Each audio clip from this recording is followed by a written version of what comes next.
All right, welcome everybody. We are at night 2 of Philly Cup presented by Xenon. We are at the beautiful Dupont Country Club in Wilmington, Delaware. I'm your co-host, Mike McGrath, and we have the man, the myth, the legend, JC Cotto with us tonight as the other co-host. JC, how we doing? Doing great. Pretty pumped about tonight. Night 2 of the Philly Cup. Great matchup to start the night between a couple of awesome players from the area. We have Jeremiah De Jose on the outside serving. Adam Salam from Waynesboro. On the far side, top of the screen, we have Nolan Bacchieri playing with Dan Hirsch out of Pittsburgh. We're now a local player out of Rehoboth Beach. Yeah, interesting matchup, interesting game styles. We have some firepower here from all angles of the court. So excited to see how the chess match develops throughout the match. Yeah, so true. We got a really interesting matchup. We set this up on purpose. We had the players warming up here. We're going to get started. Before we jump into live play here, Jay, can you give us a quick summary of the Aronimink Open from this weekend? We had an amazing turnout, a lot of positive feedback, but we'd love your kind of 2 cents on how you think everything went. I know you were the brain trust behind the whole national tournament. Yeah, we had a great weekend at Aronimink with the first ever Aronimink Open APTA Tour event. We hosted 144 players total in 9 different clubs. We had over 40 volunteers in addition to the Aronimink staff. We had some of the best players in the country participating, and on the men's side, we had a rematch of the men's national championship last year, and we saw Alvi Regalado and Jose Salazar take home the title. And then on the women's side, the national champions who are on a tear, Macy Elliott and Lynn Burush, took home the title against Florentina and Anna Subori. Awesome weekend of paddle, awesome weekend for Philly in general. We had free beer throughout the whole weekend, courtesy of Guilford Hall out of Baltimore. We had the Meek Mobile for dinner. So it seemed like the members and the paddle crew from Philadelphia enjoy everything. Yeah, hundreds of people there this weekend out there watching on Saturday and Sunday, and just a testament to you and your hard work. I mean, so that in the finals for both men and women's, we had the top 2 teams in each the men and women final, right? 1 and 2 facing off. I mean, that's just unbelievable that the local Philly crew got to see the best paddle in the country, which was a lot of fun. Awesome job on the event, man. Thank you. It was awesome. It was for the area, and I'm excited that everyone enjoyed it. Yeah, absolutely. Well, I know the players are about ready to get started here. We're excited for this matchup. As you said, we have Nolan Bacchiari and Daniel Hirsch versus Jeremiah De Jose and Adam Salam. This is going to be a really interesting one. All 4 players are pretty avid tournament players. I would say Dan Hirsch has the most national tournament experience. You know, he's had multiple partners, Mike Wagner, Dan Hansen.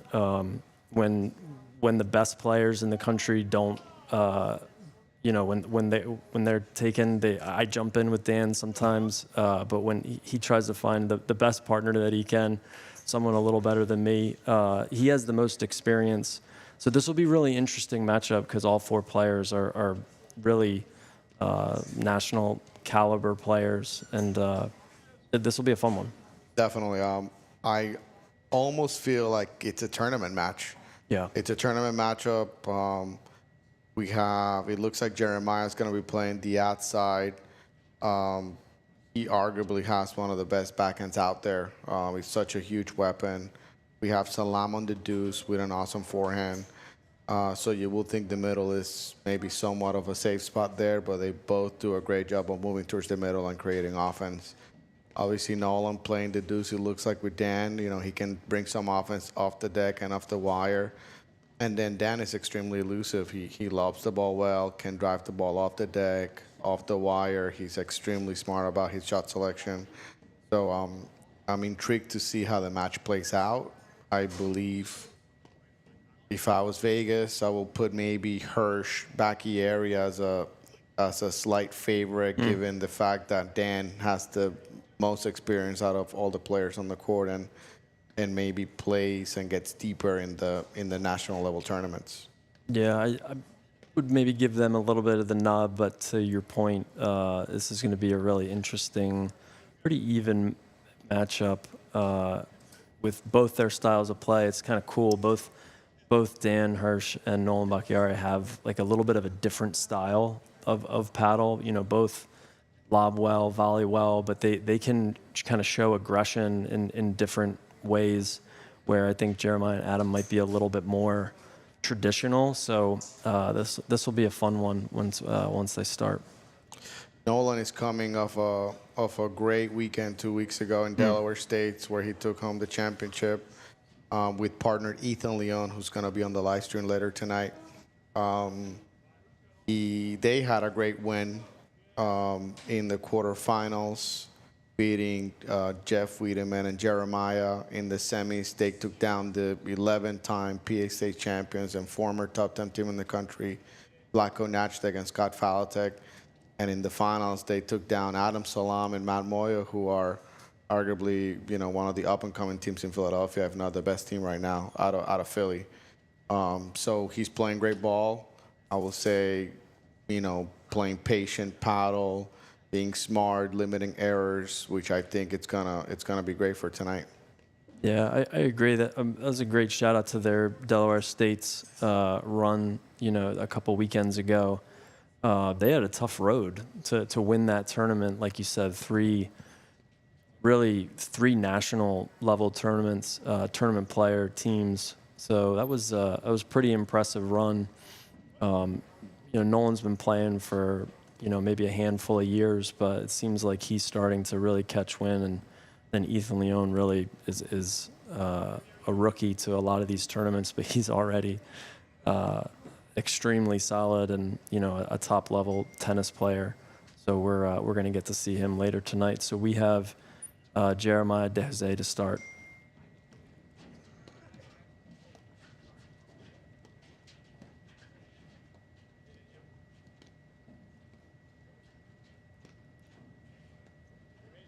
I'm pretty sure I was talking to Dan Hirsch before we started. I think these two just met, so I think that was kind of a meeting of the minds to see, what they're looking for, what they're not looking for. I think to kind of get some 2 cents for our viewers, like when you're playing with someone that you've never played with, what do you think the tips are to kind of get acclimated and then slow things down and learn? Like, what are some tips for some of the club level players that are listening? I will say communication is key. Every ball, even though it's obvious, communicating just something like that ball right there. I will say speaking about, hey, this is the shot I like, this is the shot I don't like, this is what I'm looking for or not looking forward to, just so you can start learning each other and creating a game plan with each other's strengths and weaknesses. Yeah, I like that. Like you said, communication is key, really across the board in anything. And then, what do you think about, especially when you have them played together? What do you think about being a little bit more conservative and kind of letting the match come in a little bit and maybe not trying to be like super aggressive from the start? What's your take on that? I like that. You get a rhythm with your partner, more balls in play. Maybe I will be, lobbing a couple extra balls just so I can keep the point a little bit longer, create more rhythm at the net, but also the baseline. Gotta start studying, hey, these are some of the balls I'm getting when I'm at the baseline. Is it short enough that I can drive? If it's not, what are the tendencies in the opponent's overheads? Great volley by Nolan. They're staying on top of the net. Yep. I like it. That's fun, that point, because Nolan just demonstrated exactly what Dan Hirsch does. His nose is on the net, almost wanting you to drive that ball, to just kind of really stuff it right back at your feet, which is a pretty aggressive play. But that's cool to see that they're both are going to be a little bit more aggressive from the net.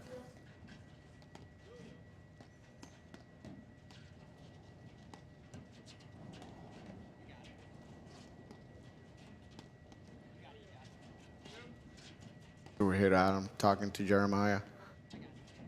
Yeah, I don't know if they've played too much either. So it seems like they're, that's the whole point of the Philly Cup too, is to really get practice, grow the game, highlight, our top players in the area, but then also maybe play with players that you haven't really used to been playing with. Yep. I was riding on the way here with Salam, and he mentioned that he's never played with Jeremiah. So, to your point, I think both teams have never been on the court together. There's going to be an adjustment period here to start the match. Couple loose points here to start. Yeah, that's the fun part of this too. So we have two teams, four very good players that have never been, in a partnership together. So that's definitely fun. We're at deuce here.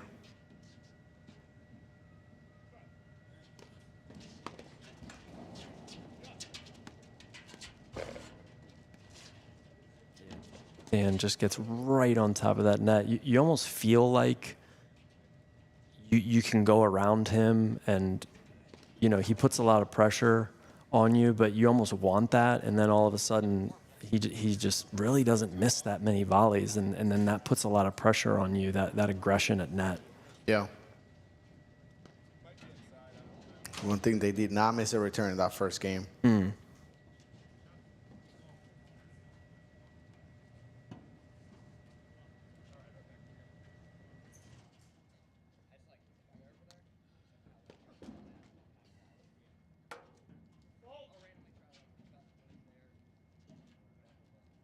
Okay, cool.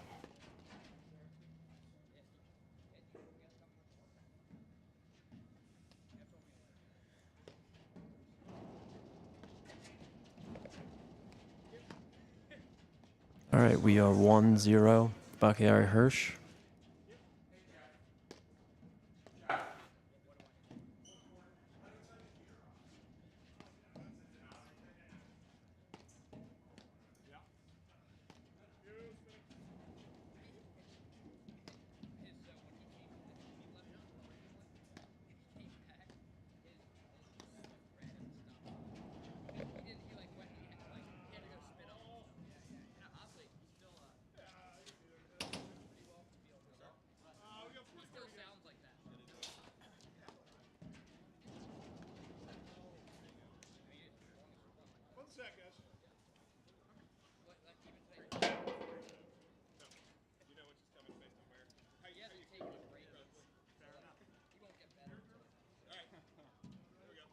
All right, no one to serve here at 1-0 in the first set.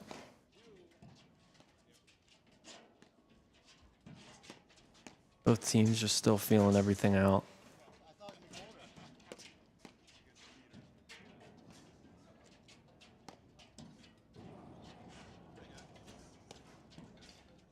And JC, we're going to want to get Jeff Wiedemann in here, the director, and our host for tonight. We're going to get him on the mic here in a few minutes just to hear a little bit about the program that Dupont here is building. They're doing some amazing things here, a lot of renovations, a lot of developments. So we're gonna get him to answer some of our questions and put him on the hot seat here in a few.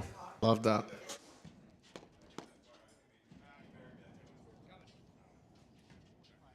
Yeah, I would say we just saw Adam just rip a forehand. I think that's going to be a big part for them is to try to get as many Adam Salam forehands on the deuce side as they can, because that's one of the probably the biggest weapon on the court, maybe besides Jeremiah's backhand, but that's a force that he has. Yep. Feel he started 50%, three quarters, cranked it up as the game progressed.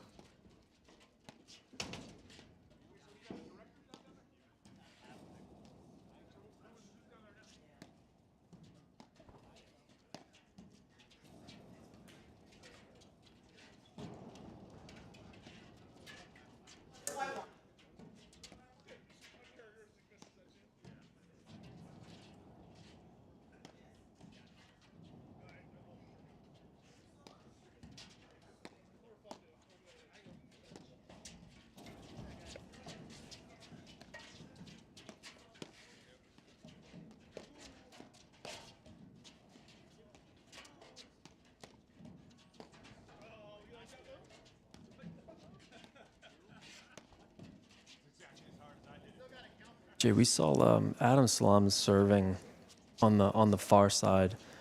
We saw him hit an underhand serve. How do you feel about underhand versus overhand? Like, what's your perspective? Because there's a lot more players, especially at the national level, that are hitting underhand serves now.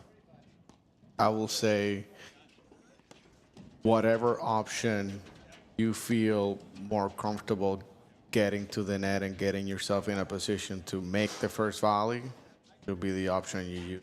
So if that's an underhand serve, so be it. I think the key with the underhand serve is keeping the ball low. It buys you a little extra time. So maybe the return comes up into your paddle versus down into your feet. Yeah. And I think Adam has a great roller serve. We'll see in the next match, and we saw him last week, Matt Moyo. He goes more for a flat underhand serve that stays really low under the net, so it's tough to really like drive it and get into someone's feet. Trust your hands and you have a good volley. It's okay to go underhand. Yeah, that's a great point. We just saw that where Adam hit an underhand serve. Dan, who has a great, forehand return. It's sometimes it's tough to get it low and at the feet because the ball is really at your knees. So to your point, it seems like for our viewers at home, it's like, it's really what gets the point started, what gets you the most comfortable and in position to volley that first ball. Yep. All right, we got add in Jeremiah and Adam. There's that backhand of the deck. He loves that return. Catches it so early, doesn't give the server time to react. Yeah, that is a new shot for Dan Hirsch this year. So he moved from Pittsburgh down to Rehoboth Beach, Delaware, like you said, and I know for a fact that he has a volley machine that he takes out to practice on a pickleball court because there are no paddle courts down in at the beach in Delaware where they are. And that's a shot that he's really developed, that he's breaking out now, and you can tell that that's already a force. So shout out to the volley machine. I know Dan's been working hard on the pickleball court, working that backhand. Can we say dedication? We also got to get the town of Rehoboth to start building paddle courts. I mean, I think that could be the next venture. It was in Stone Harbor. There's quite a few courts that they put in over the last few years, right? Yep, there's 3 courts out there. Shout out to the Stone Harbor Paddle Camp in October. Great venue, right on the beach.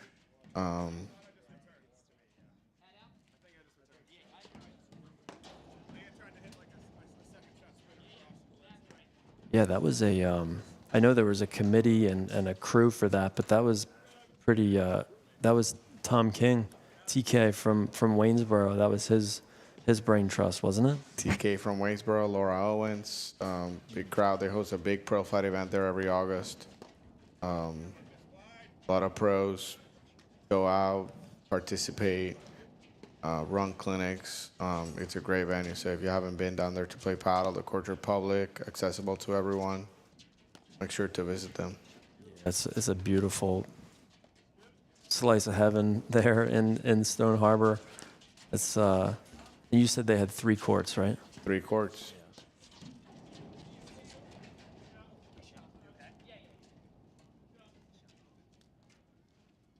Yeah, Nolan in the red shirt here. He has some tricky spins from the net, volleys well, and similar to Dan, he can put some serious spin on that ball that's you might not always see coming. He can cut it.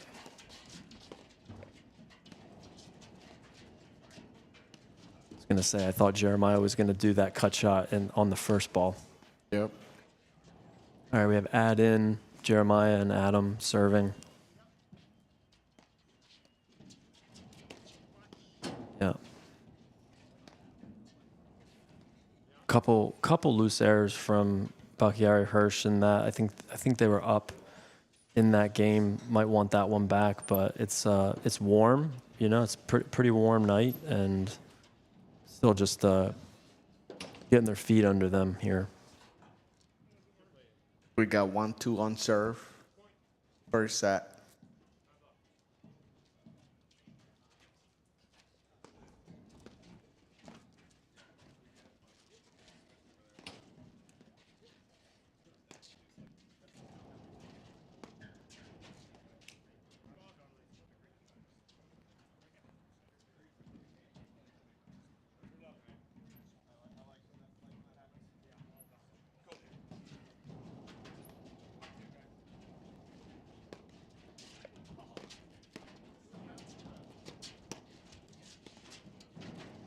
Saw Dan Hirsch working on his underhand serve too. I know he mixes both overhand and underhand. He might see something from this team that the underhand might be working better to keep it a little bit lower. There it is.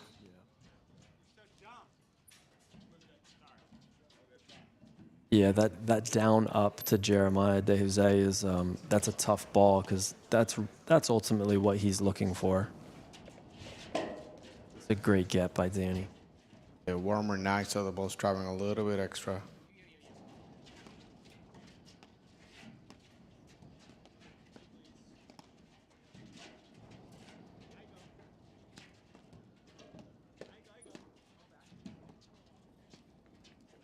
I feel Jeremiah and Adam are catching a little bit of momentum here. They seem to be more in sync with each other.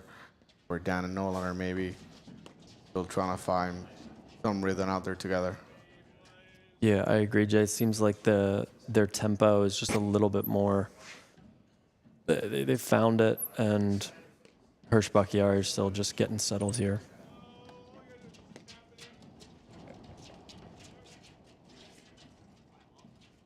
Jeremiah with the cut shot attempt. It was the right ball. Maybe let it drop a little bit too much, but easier said than done from the commentary booth.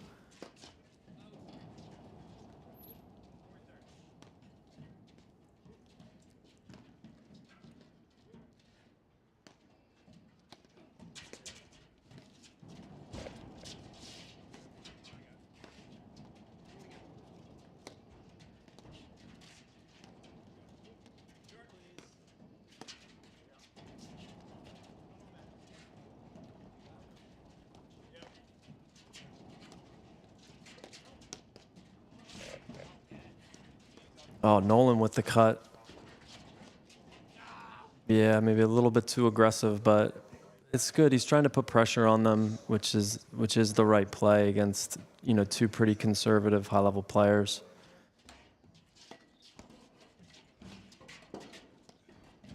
And we're deep in this fourth game here.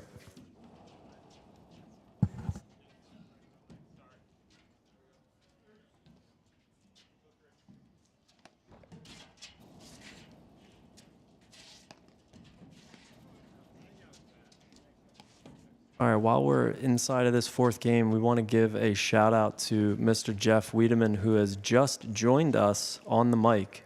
Jeff, thanks for having us. Happy to be here, man.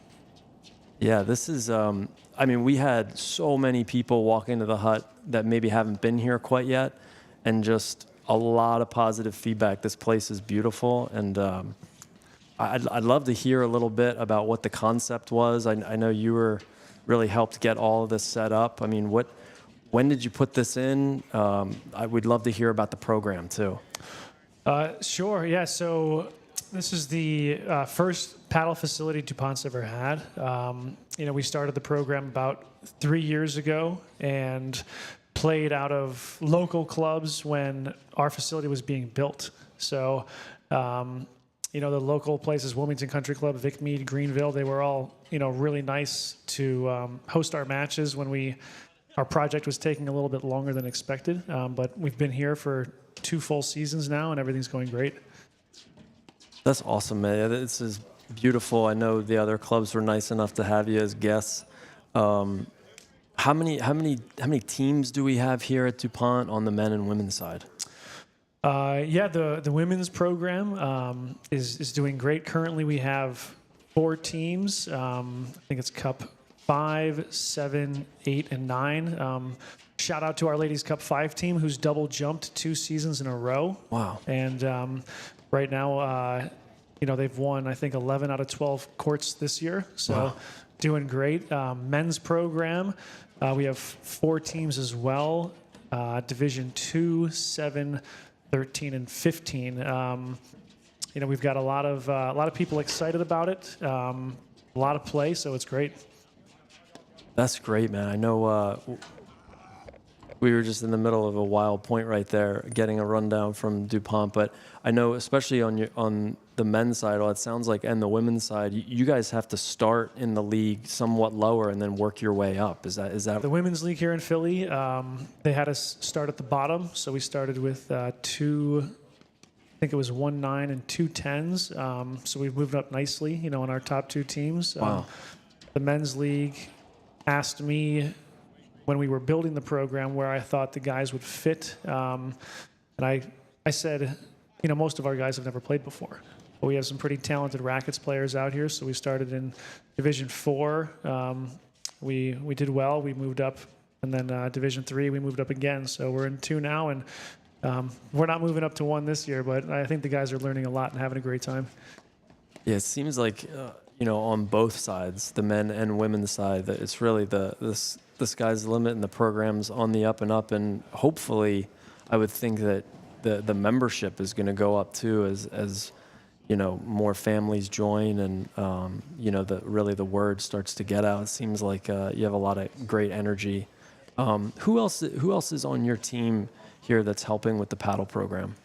Yeah, so Logan Moore is our head paddle pro. I think he's over there on court number 2 right now. Yep. He's just got great energy on the court. The members love him, so he was a really good addition.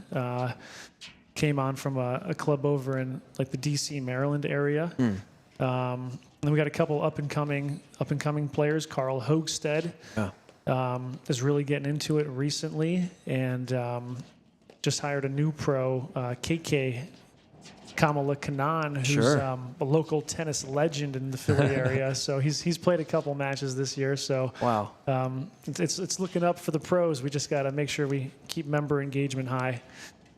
Oh, if those 2 are starting to play, KK and Carl, I might just hang out my racket because they're unbelievable tennis players. What a get by Nolan! Wow, we're having Look at this amazing point.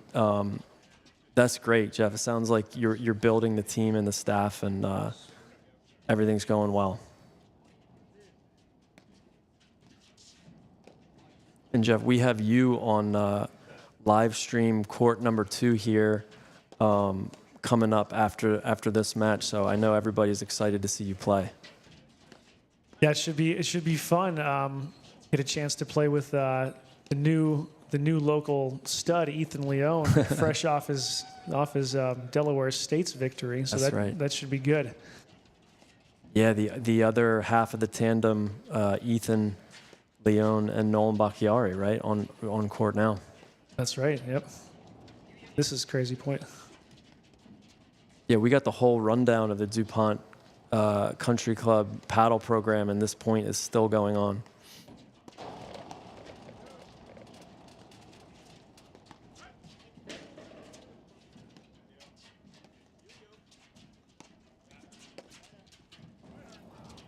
Great shot.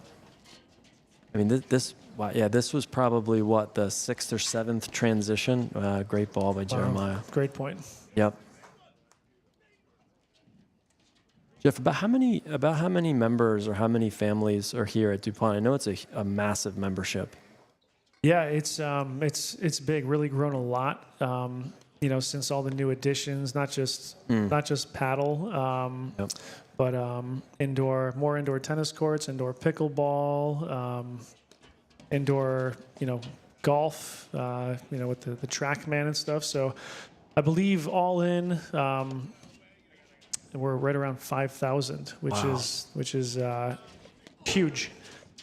Probably one of the biggest in the area. I would think in the greater Philadelphia and greater Delaware area. That's massive. Yeah, it's something else. Definitely the biggest club I've worked at, and but the members are great, and yeah, it's fun. It's fun. You know, we're building new facilities all the time. We have 8 new pickleball courts coming in the spring. They're working on that now, so always improving. Wow, that's amazing. Yeah, how many indoor courts do we have here at Dupont? 9 indoor tennis and 4 indoor pickle. Again, probably one of, if not the biggest in the greater Philadelphia, Delaware area. That's amazing. Yeah, if you head over to the tennis courts right now, everything's full. It's just a lot of engagement.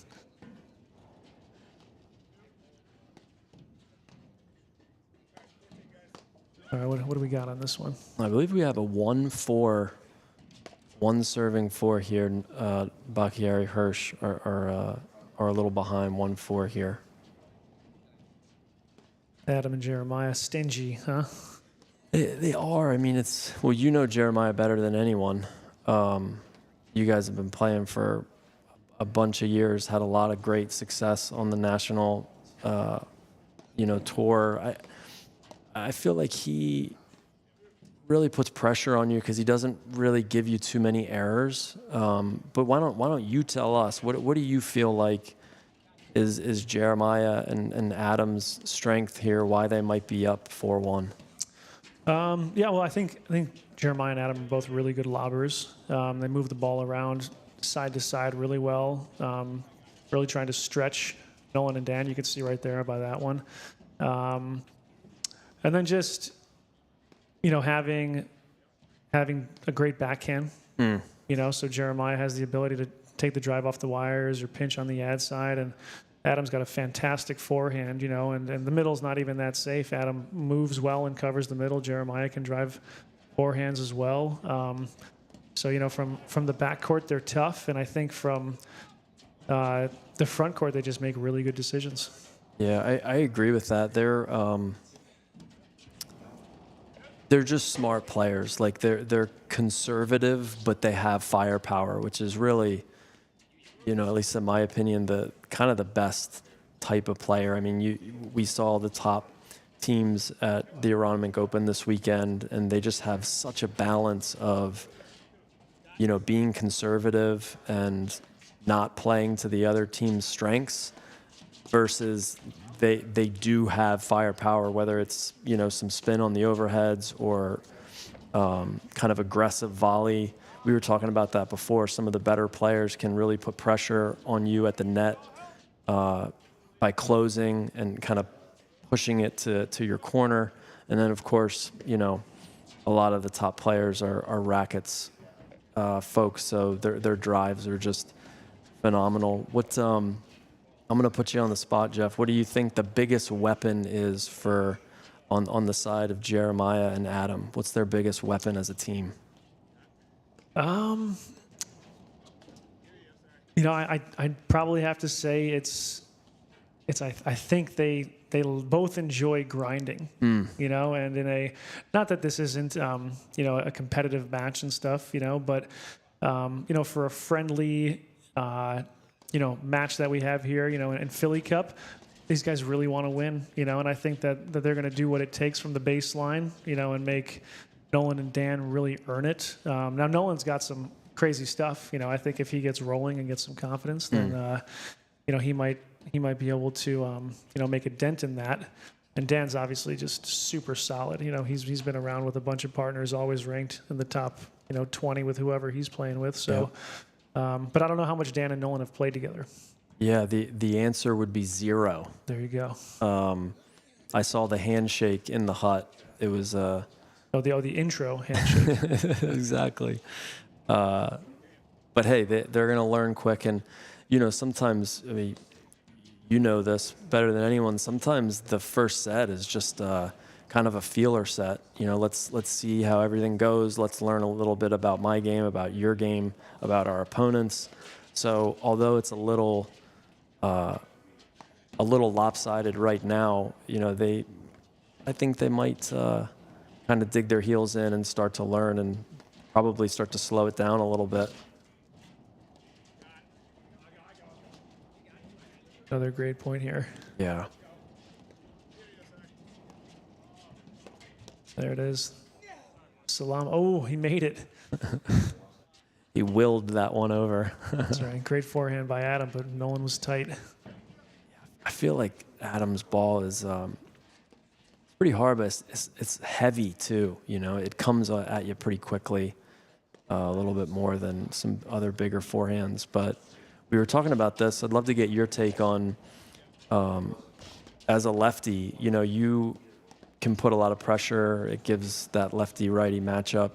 In terms of serving, we've seen a lot more players hit underhand serves, you know, more than we have in the past. What is your perspective on kind of the underhand serve versus the overhand serve, especially at more of like a club level where some of our listeners might be tuning in? Yeah, I think it's a great weapon. I've seen more and more club players do it recently. It's a lot of the times easier to get the serve in, and you know, just the benefit of being able to keep it low. I think the first volley is probably one of, you know, the weaker shots at the club level. So sometimes it just makes that shot more manageable for the player who's serving. And do you feel like that it gives you a little bit more time maybe to get set? Is that so that then you can kind of get set and hit that first volley? Sure, a little more time, and I think you know, for the tennis players out there, especially, the ball comes at you like a tennis ball, you know, from the same height. So it just might be easier for people to read, opposed to, you know, when you serve overhand and it bounces higher and players take the ball from above their shoulders. It's just a different trajectory.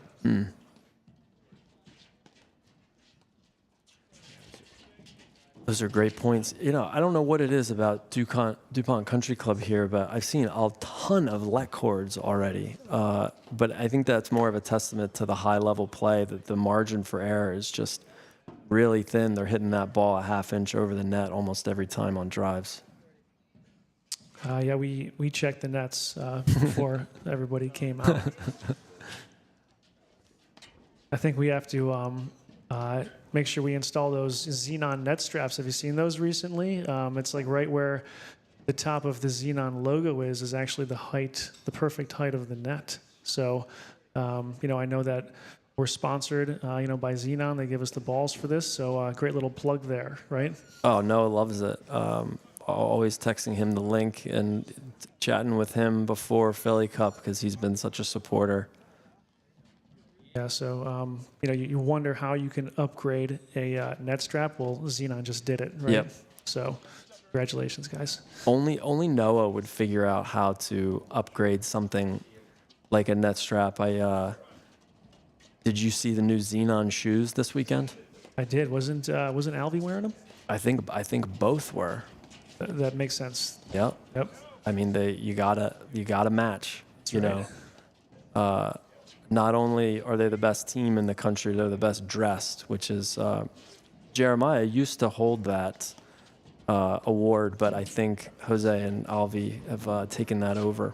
Yeah, I think the official award was best hair in MAPTA. I know, you know, JC's not with us right now, but he might have something to say about that. Yeah, I'm going to go with a tie on that one. That's just that's too hard to judge, but. Totally. Honorable mention, Luke Aleknavich. That's another good one. But I think he's up in Jersey now. Yeah, he doesn't count, but he used to. He did. He used to. Yeah. Yep.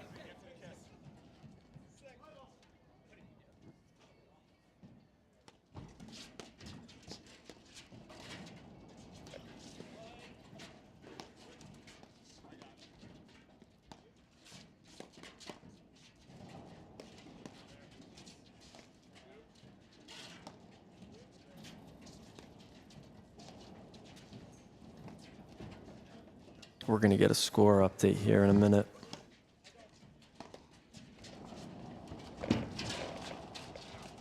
Two tough drives there. Just seems like Adam and Jeremiah really have settled in, and they're kind of setting the tempo in this match, and they're looking pretty comfortable for never playing together.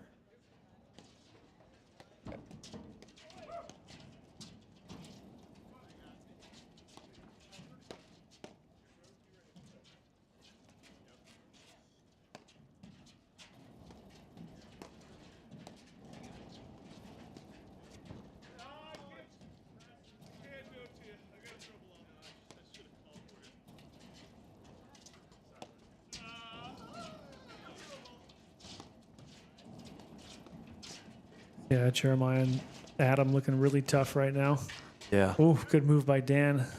You know, I think it's risky, but you know, Dan and Nolan are really, really good in transition. I think they may have to try to speed it up and take advantage of that, you know, in certain instances. I think that's a great point. I think both of them really kind of thrive on some of that action.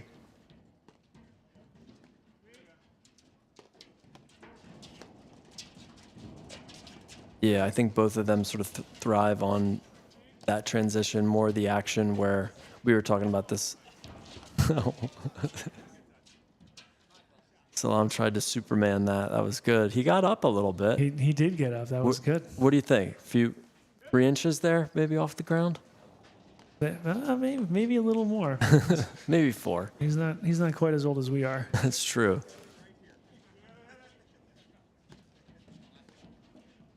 All right, so we're on serve here. In the 8th game, we're on serve 3-4.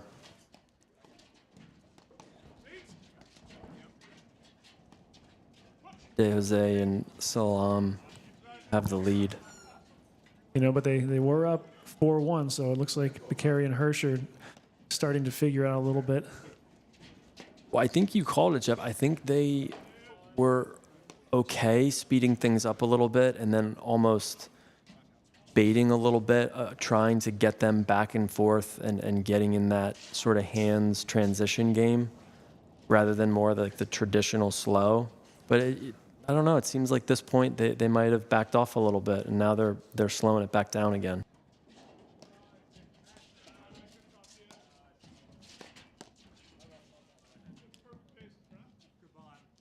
Yeah, like you mentioned, Adam just has a great forehand. He can get the ball on you in a hurry, such a quick release. And then he can hit it heavy, too. So that was a good example.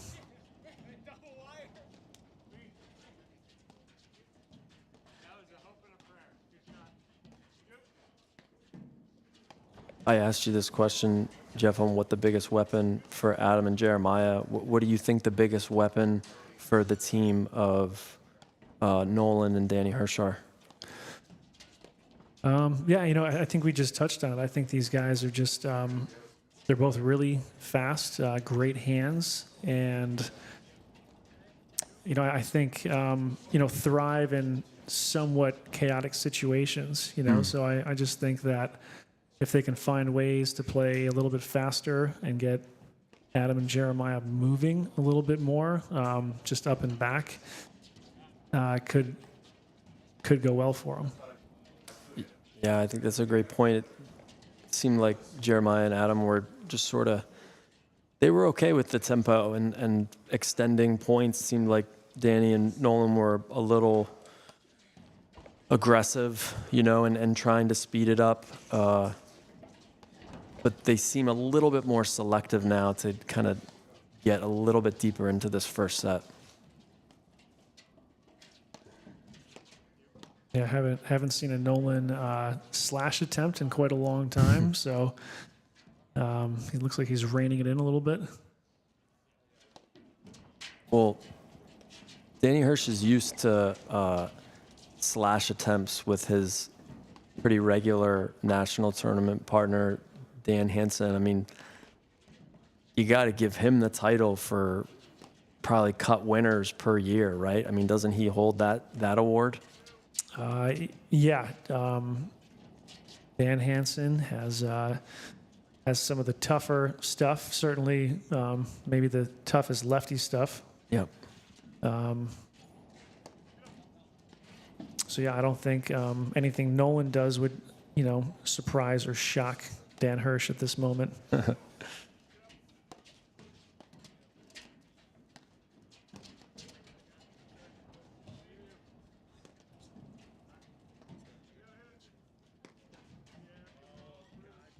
Yeah, long game here. They're both really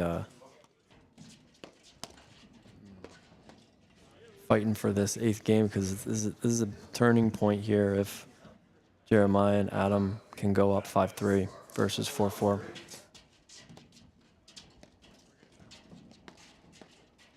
trying to, Jeff, maybe you can help me. There's a tennis commentator that says that we're at the business end of a set. Do you know who that announcer is?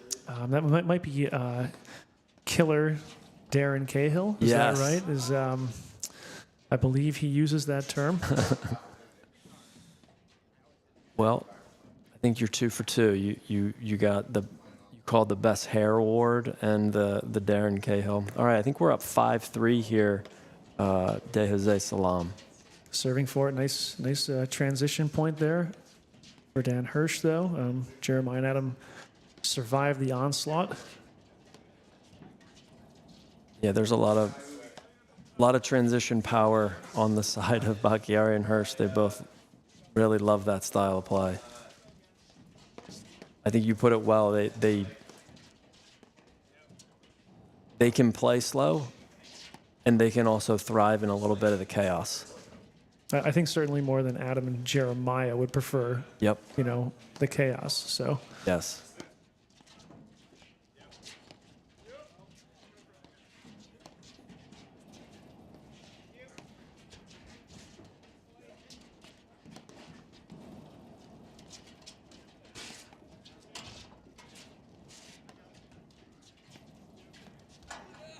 Yep.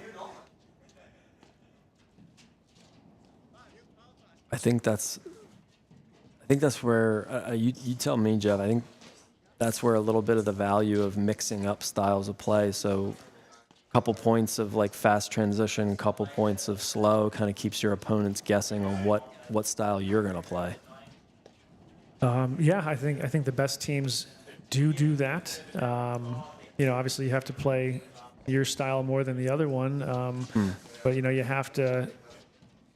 People get comfortable. People make adjustments, right? And if they adjust to something you're doing, then you have to adjust, and that could be speeding it up, for a couple points.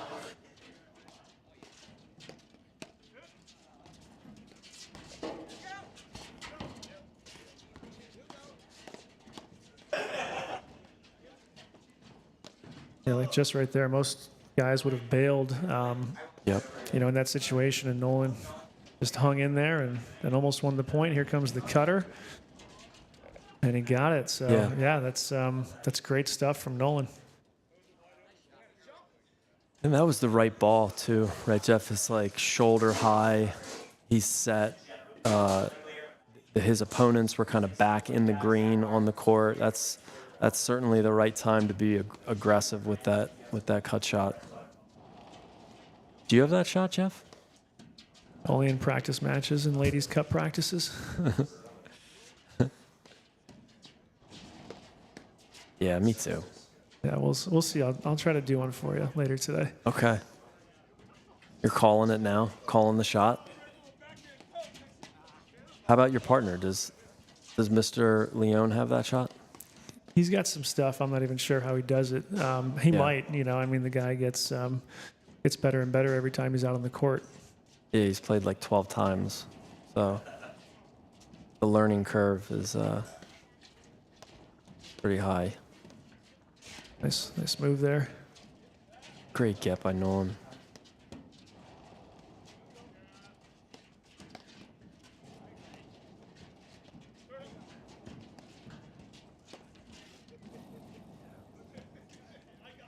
I think that's a great lesson for really any level in this game, is to make sure that your feet are in place.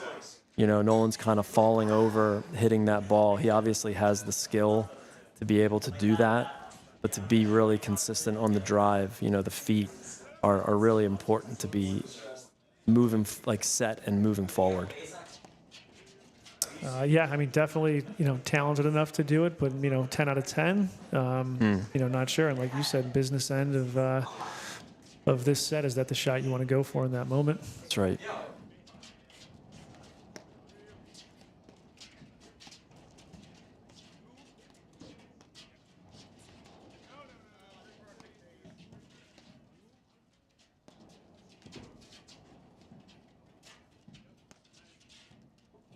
Yeah, you can tell that there was a couple quick points there when they were down 5-3 here.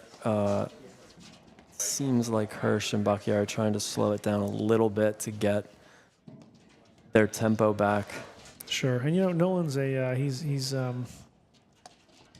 plays with a lot of feel, so when he hit that cut shot, I'm sure he was, little heat check there, with the drive and the blitz and stuff. So, Yep.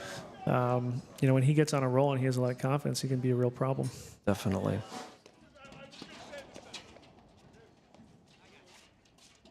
I think Adam and Jeremiah are up in this game here.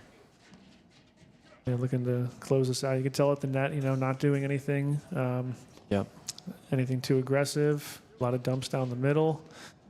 Maybe just hoping for an error, or a drive at the wrong time where they can put them in some trouble. Yeah, definitely.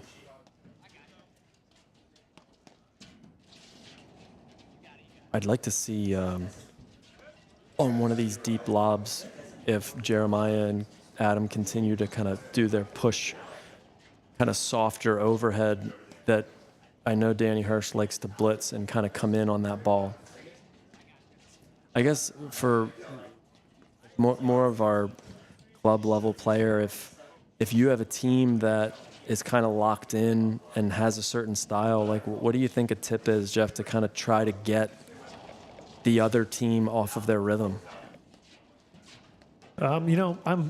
I'm a big fan of just trying to create a little more chaos in some of those situations, just to see if you can break their rhythm. Yeah. And chaos is good if you're the one creating it, right? If you have to deal with it, then that's a lot tougher. I think that was first set, huh? Yeah, first set to De Jose and Salam.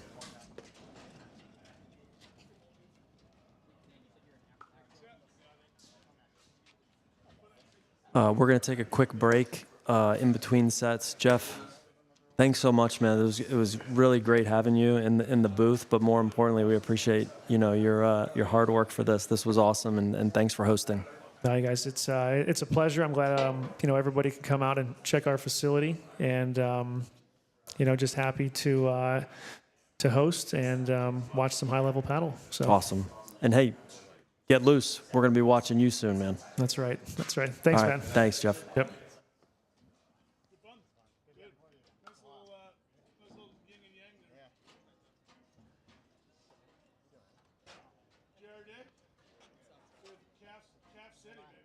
Yeah, that's why I got my pants on. Mine are not bad.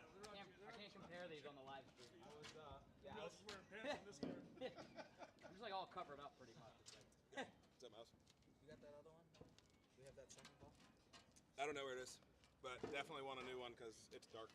Yeah. It's hard to see. I'm having trouble seeing. The lights are, but the lights over here. For some reason, I keep like. Yeah, Bruce has got bright yellow shorts. Yeah, yeah.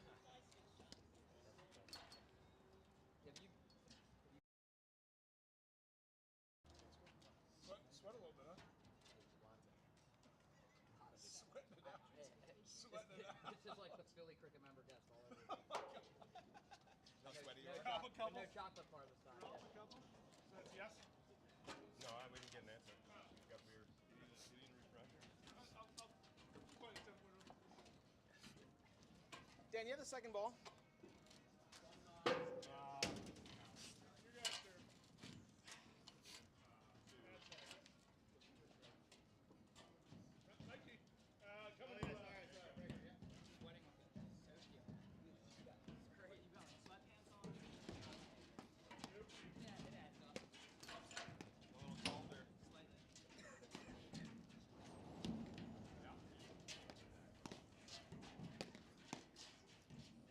All right, players are just getting the new ball warm here.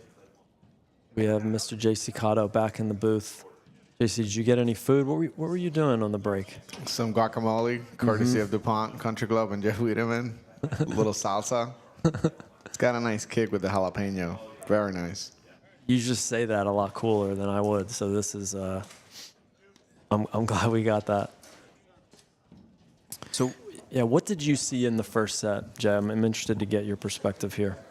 It seemed like Jeremiah and Adam got in a little bit of a groove. I really liked their pace. to start the match and the first couple of games. I think that really helped him. I think Dan and Nola made a few errors that were costly. I think they were able to get back into the set and make it 4-3 after being down 4-1. I think that 4-3 game is very important. I think that's one that you have to kind of lock in, put more balls in play, make the punts a little bit longer, make him earn it. I think in that game there were a few errors here and there that maybe cost them. So I'm hoping to see them clean it up in this set. One interesting thing I've seen, obviously Jeremiah is a big threat with his backhand, but he's also pulling the trigger with his forehand. So I think they got to try to find a little bit more of Salam's backhand there, but also being careful, right? Because Salam can make a really good move towards his left and really hit that forehand super well. So I think patience for them is going to be key in this second set if they want to extend the match. I think that's a great point. I think you already can see it here in the first game of the second set that Bakhtiari Hirsch are really trying to kind of get their feet under them, get the tempo, start to control sort of the tempo of play. But I agree. I think Jeremiah's hit more forehands tonight than he typically does. It's the backhand's super strong for him, but he seems to be sort of unleashing both sides. And then, Adam slides so well to that forehand side to kind of find their weapon.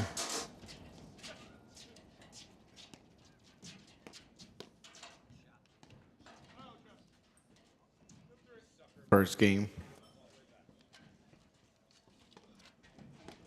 Yeah, Joe, what did you see on that Hirsch drive on that forehand side to win that game? What did you see there? A little off pace, a little safer, didn't really swing for the fences, kept that ball in play, forced the opponent to volley. Caught Adam a little off the net. Arguably, that's probably why he missed the volley. Was deeper in that service box. I find sometimes that, to what you said, that if you can find your opponent just a little bit off the net, that 60% drive is really valuable, almost a little more valuable than the 80 or 90%, because it's harder to drive. Wow. Good hands. Was that a pickleball point, or was that we are playing paddle, right? Pickle. Yeah, someone was in the kitchen there. Another one. Oh. Yep.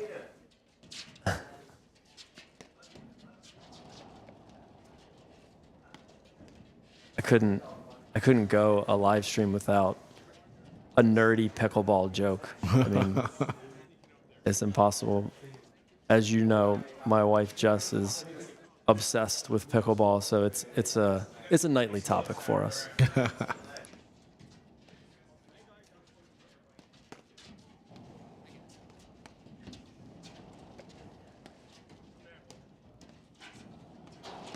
Yeah, that's a ball that Danny Hirsch loves. Wow, great transition.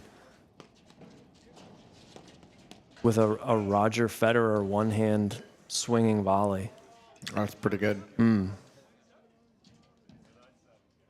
Yeah, it seems like Bakhtiari and Hirsch have come out with a pretty solid game plan, like a balance between, conservative and aggression.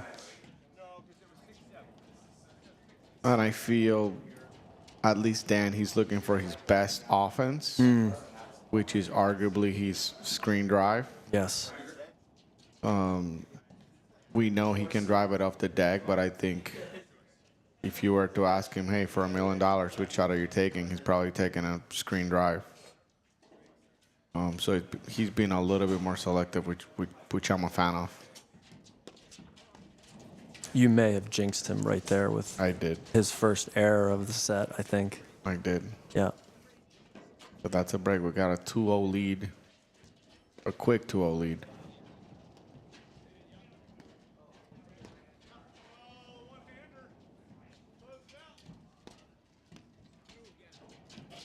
So we kind of talk about as paddle players that it's a game of momentum.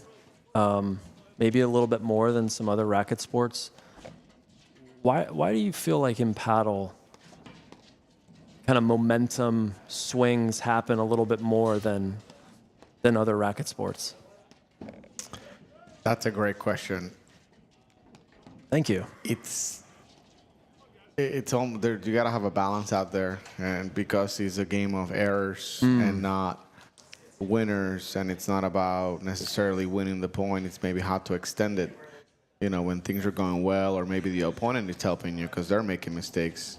As soon as they start making a couple extra balls, some of the things that were happening earlier are no longer happening. That's when you truly have to lock in and really be smart about your shot selection, when to drive it, when to love it, when to not drive it, which I think it's what's probably happening now. I think Adam and Jeremiah got a lot of free points, easy unforced errors from Nolan and Dan in the first set. And now these guys are making a couple more balls, extending upon a little bit longer. So the tables have turned a little bit just like that, Yep. right? Like they're pressing now because maybe things are not going their way. So, just like I said about Dan and Nolan to start the set 5 minutes ago, I will say it'll be great to see, Adam and Jeremiah just slow things down and be a little bit more selective, especially from the baseline. I think your point on shot selection and like the tempo of the game is really a great point in terms of whether you come with a tennis background or not. This is a game of errors, and extending points.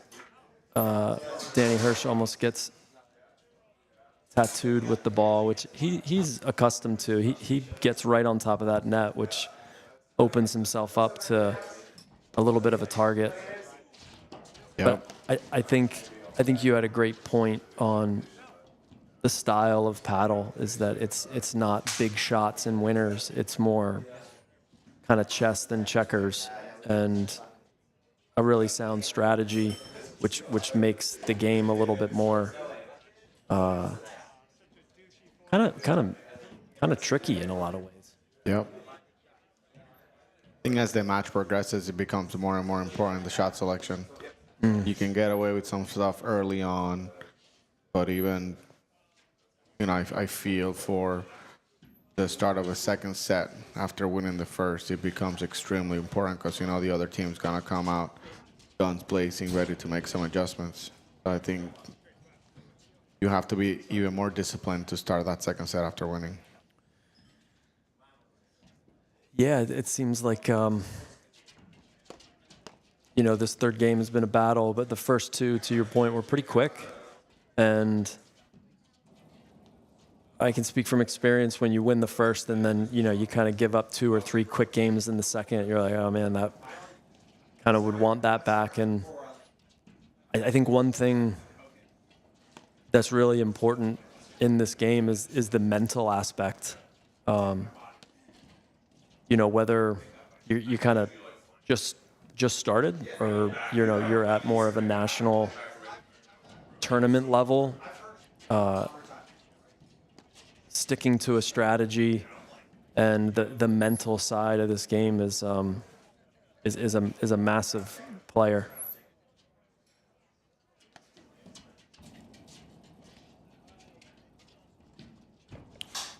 Wow.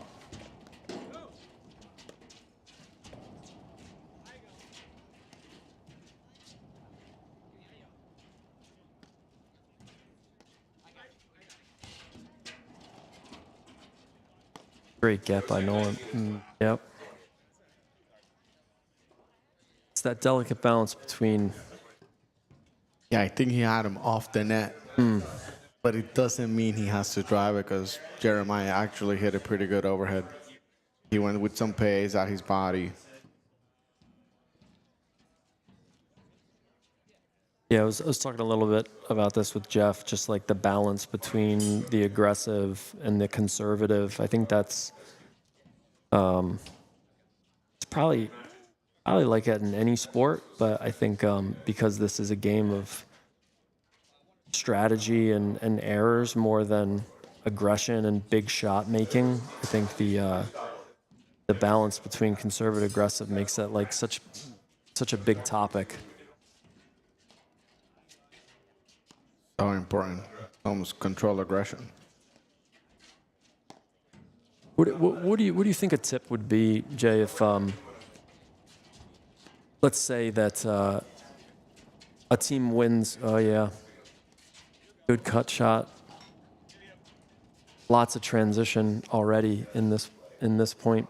What do you think a tip would be for teams? Let's say you lose the first set. What are a couple tips for teams to kind of like mix things up? What should they be thinking about to kind of right the ship in the second set after losing the first? I think starting to play more within your limitations, right? Clean things up, bring things in a little bit closer. Give yourself only one or two options and specific shots. Almost going back to basics with your partner. Sticking to what you do best. I think it's extremely important. That's awesome by Nolan. Really good. Unbelievable. He's gonna send me a video of that tomorrow night. I think reassessing the game plan with your partner, sticking within your limitations, keep things simple. I think is really important, especially after you lose the first set. Yep. It's a great cover by Salam. Danny Hirsch hit the nick, and Salam was just right there to clean up that angle.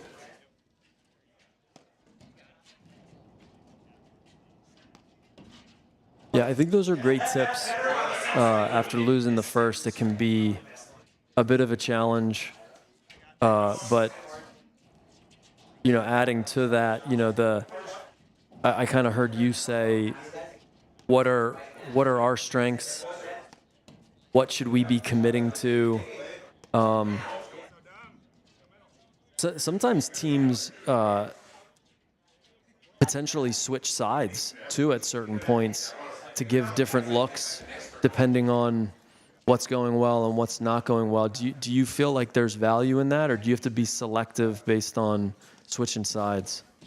Definitely, I think it's a good option. I think it gives your opponents a different look. They have to maybe reassess their game plan. Different look is always great. Just keeps them on their toes. I think also thinking that's smart, just popping the serve in. Tough luck, but he faulted a few times. I'm a fan of that actually. Somehow, some way, get the point started. That's what he does here. Good volley. Yeah, and that's an interesting one for all of us as partners. I wonder if Danny knew that Nolan was just going to kind of poke that in, because that's something you want to communicate to your partner. Like, hey, I'm going to do something different. I'm going to roll this one in. I'm going to do this so that then your partner knows, hey, the ball might be coming a little faster or from a different angle. That's really important to communicate that. Yep.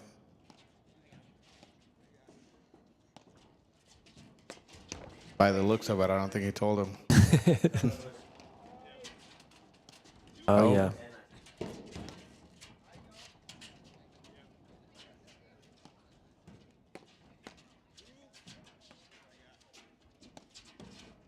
Yeah, Danny Hirsch has a really nice cut shot. It actually reminds me a little bit of Andrew Ong's. That's a great ball. It's almost like he's not necessarily trying to end the point. He's trying to put pressure and a little bit of chaos on the other side to see if the opponent will kind of bite for it and get overly aggressive. Tough game there. That was well fought for both sides. Yep.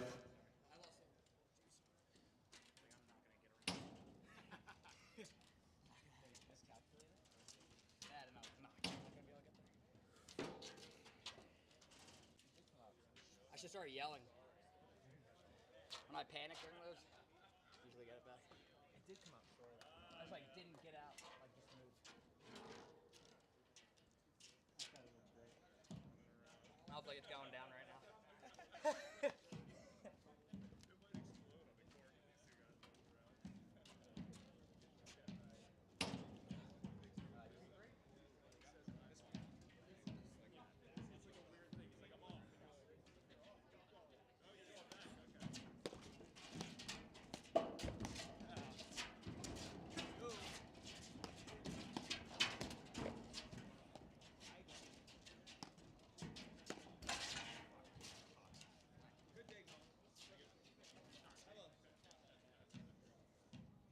I think we have 2-3 here. We're going to double check the score, but we have Jeremiah serving. Great volley.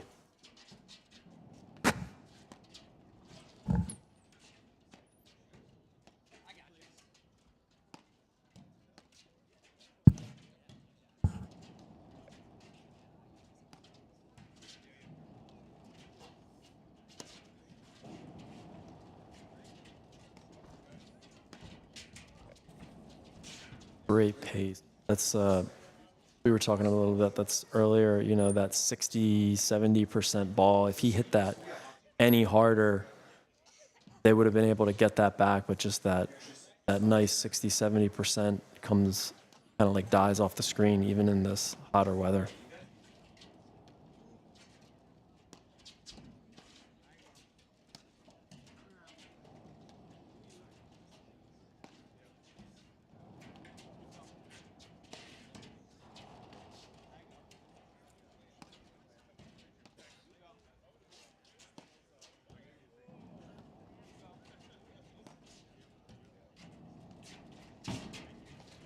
A good close.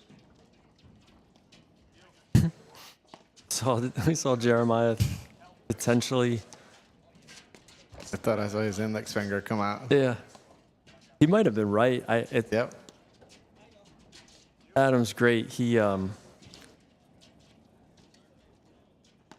the times I've spent on the court with him, he's a very fair player. So if it's close, he's pretty much playing it. It's a good move.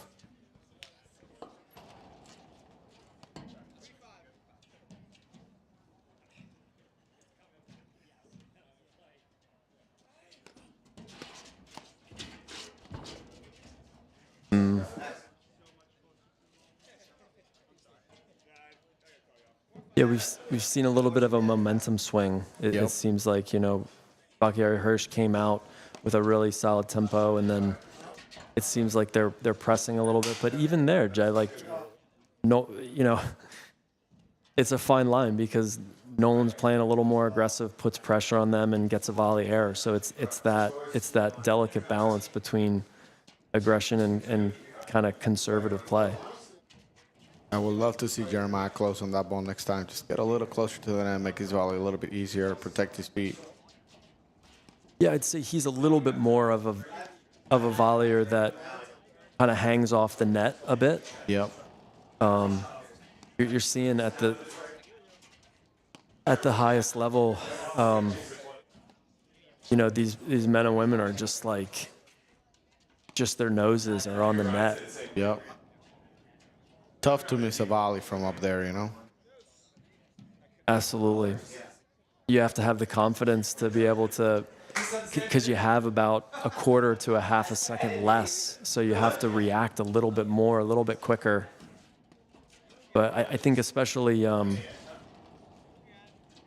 what do you feel like a tip is for our club level players in terms of the temperature? If it's hotter, what should they be looking for more than if it's colder?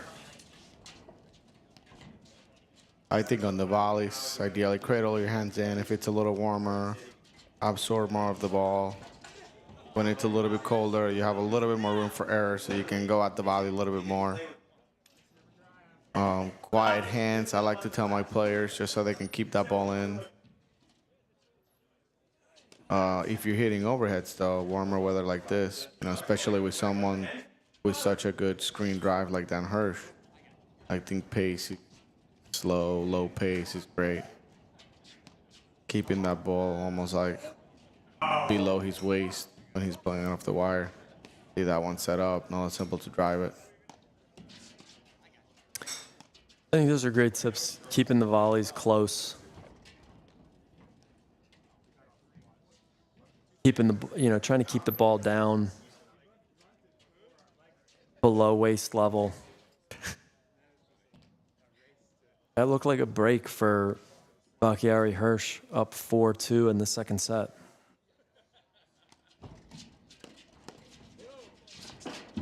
It's a great get by Adam.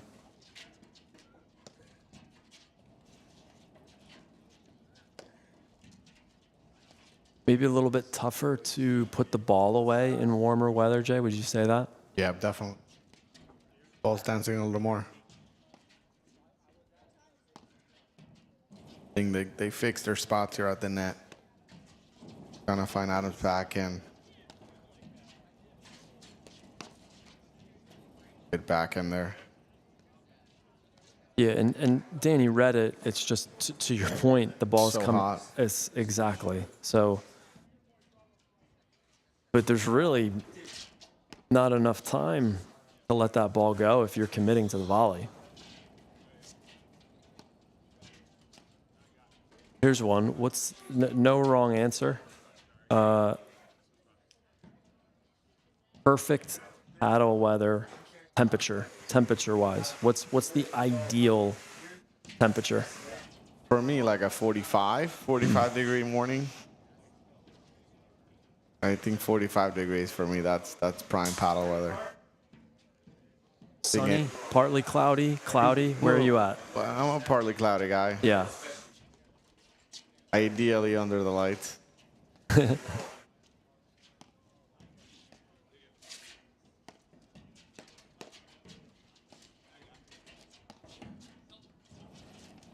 It's a great dig by Adam. Yeah. He read that pretty early that's the type of ball that was coming for him. So There's that forehand. Such a good ball. yeah, it seems like Bakhtiari and Hirsch, they're kind of living and dying by their volleys. Like yeah, exactly. Right. It's like whether they're hitting a super hard drive or a soft drive, they're bellying up and getting super tight to the net because that's kind of their style. Yeah. So break back, 4-3. For 3 serving 4. Back on serve. Big game here. Yeah, a lot of momentum swings in this one. I think, I think we kind of saw that coming with this matchup. A little bit more of an aggressive team in some ways versus a conservative team. I think both teams have really adjusted well throughout both of these sets. I mean, as you can see, now all of a sudden they're going I formation to kind of throw Bakhtiari and Hirsch off a little bit.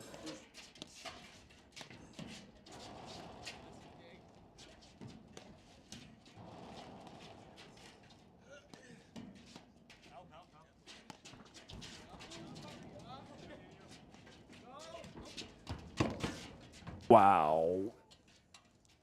Good wheels by Adam. That was almost around the post. Pretty close.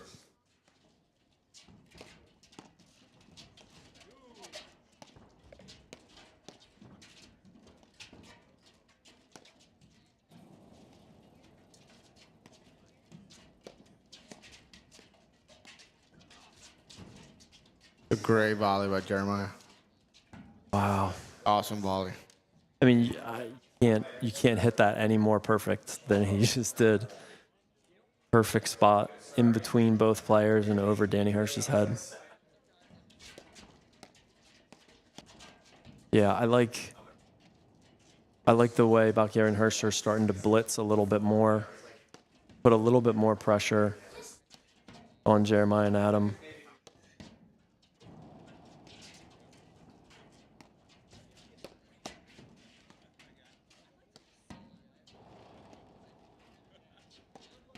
You can almost tell too from Bakhtiari in the red, the way he hits his overheads, they come off at times pretty hot and strong. He almost looking for you to drive in some ways. Yep.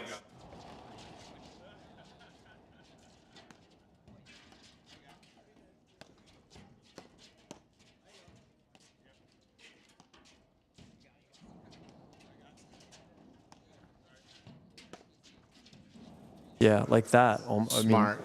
just giving up the net, kind of dumping it to the opponent's feet and kind of giving the net up.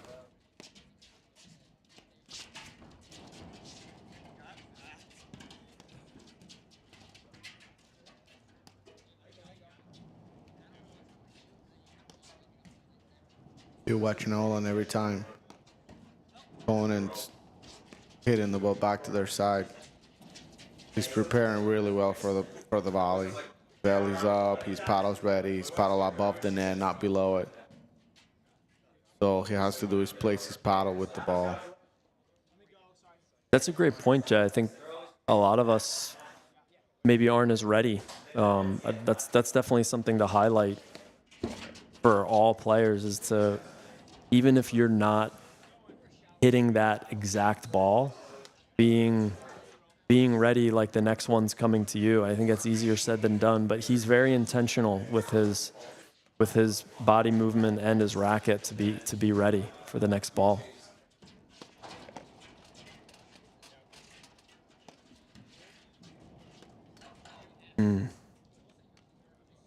That's a big game for Bakhtiari Hurst. The roles literally reversed.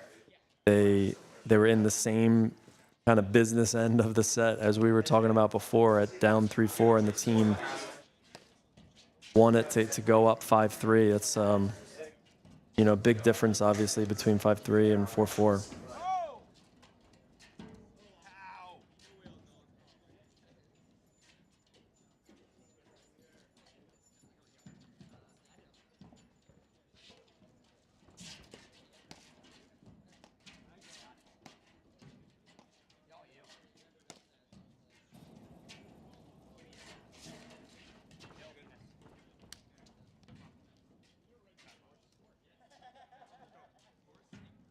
Okay.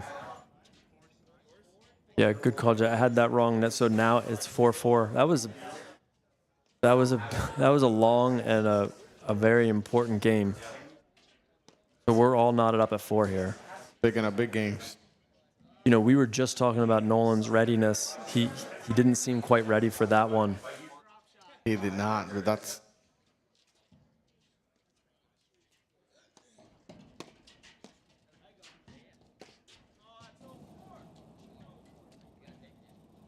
It's the right ball for Jeremiah. Maybe on that forehand side down the middle could be the ball. 2 quick errors by Dehazeh and Salam.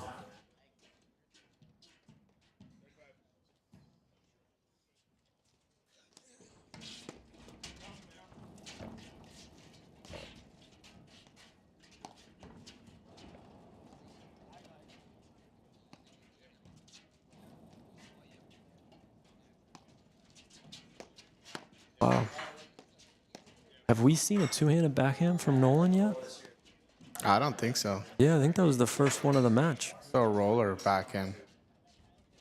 Great shot.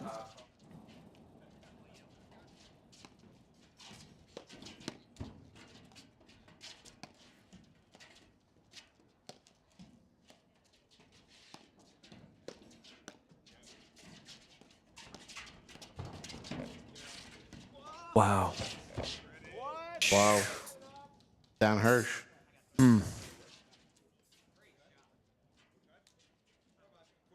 Amazing hands all around. Dan Hirsch ends the point with a drop shot winner. You can kind of feel this game a little bit. Oh, got him. Got him. I mean, anytime you can hit that brown board with a shot, that's gonna be trouble for the opponent.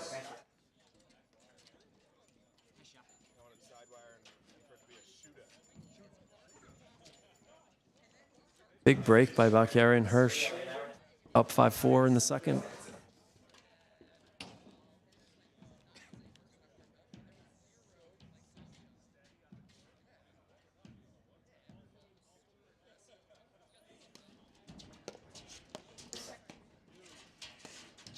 We'd love to see a third set breaker here. I think that's what we're all looking for, right, Jay?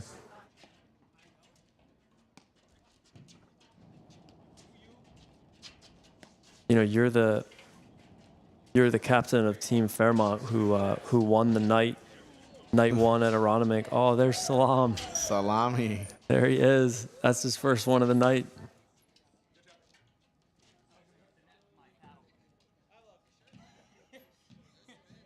Love the gutsy plays late in the set. Yeah, I mean, if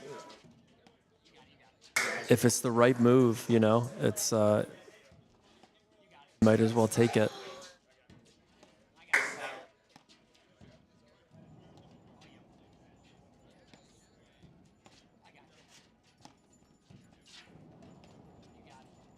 Great lob by Dan just to reset and get into the point.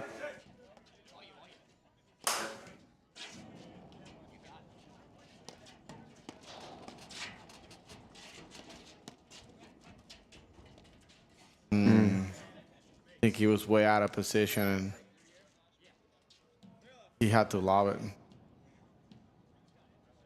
You know, that's something that we haven't talked about yet is the importance of positioning in this game. I mean, can you walk us through a little bit of why that's important, and even using that example where Nolan slid really far to his left so that leaves the other part of the court open? Like, why is positioning so important?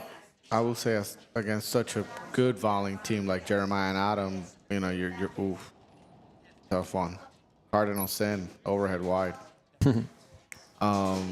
You're taking a drive. That being said, you're giving away positioning. So although you're taking something, there's a giveaway. So you want to try your best to maybe spot your drive in a spot that you're able to defend the next ball. Set point here, maybe? Yeah, good question, Jay. It's either 30-40 or 40-30. Felt like maybe it was 40-30.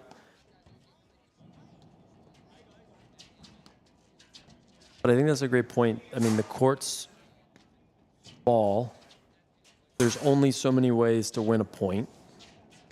We talked about it's a game a little bit more of errors than it is winners. So positioning is extremely important to really not give up your positioning so that you open up parts of the court so that your opponent can hit. 40-30 was game. So now we got 5-all, second set. Wow.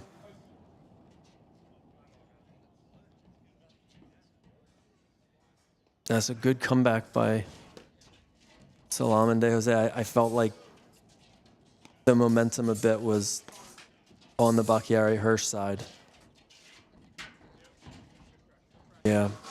Great pressure. Yep.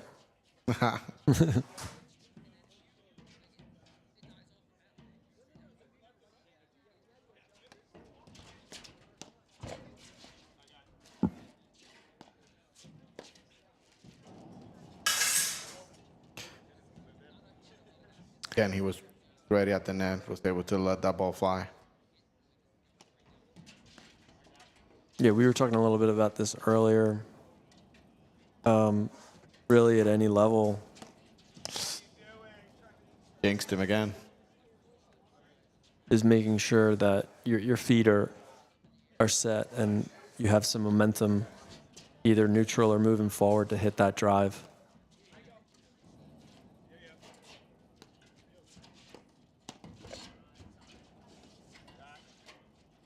Wow.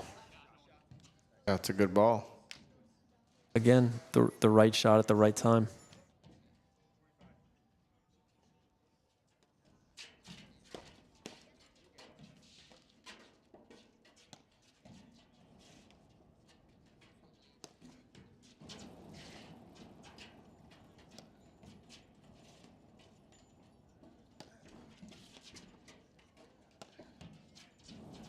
I've also seen that Nolan really likes to mix up a lot of his overheads, you know, out wide, down the middle, to the backhand side, to the forehand side. He's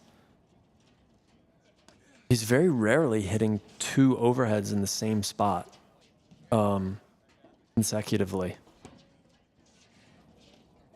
Really likes a lot kind of create that action. Yeah, he's swinging the ball left and right a little bit. Now him and Dan are doing a good job of moving together at the net. Yeah, Again, as the match progresses, they've been moving better and better as a team. so true.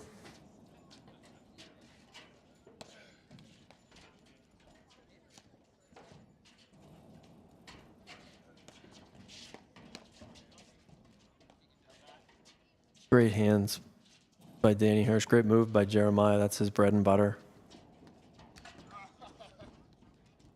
Tough ball. Yeah, it's tough when both players are staying back. You know, the goal is to try to find the lowest part of the net and go down the middle.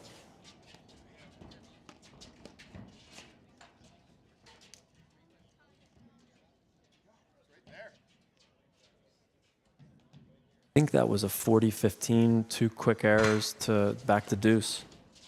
Yep.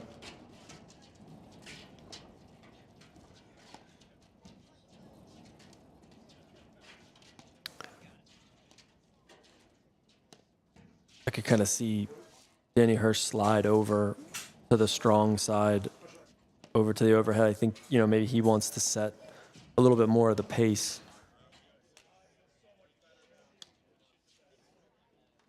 A good move by Adam.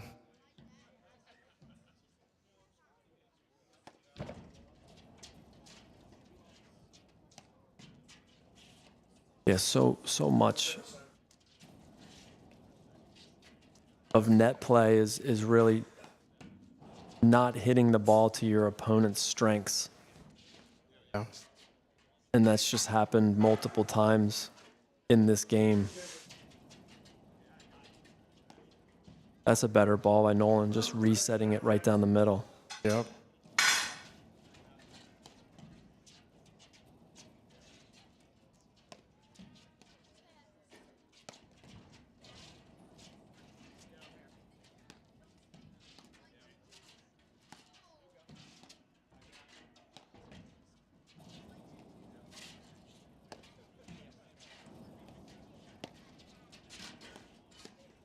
Great setup with his backhand. Yeah, that's just kind of finding that hip.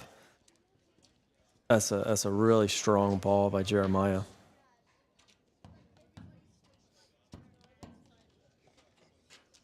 this right? The mic ready? Yeah. I got the best boss in the world. Vlaco Nida. He's a good man. That's a shout out from Adam Salam to his boss, Vlaco Najdik, who couldn't make it tonight to the Philly Cup. He has something a little more important, but apparently his team, maybe Vlaco told Adam to say something nice about him into the microphone on the court.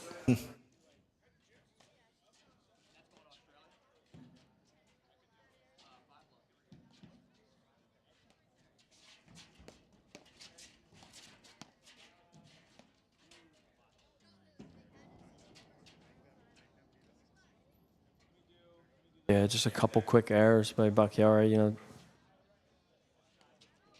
Probably would want that back. But hey, you just keep going to the well. He's got a little bit more of an aggressive style, putting pressure on the opponent, and that worked there. Dan Hirsch with a couple nice two-handed backhands, just finding that medium pace.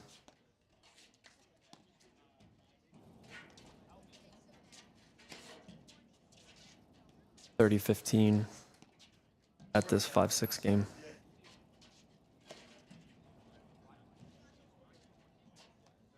Overcooked it a little bit, 30-all. Yep.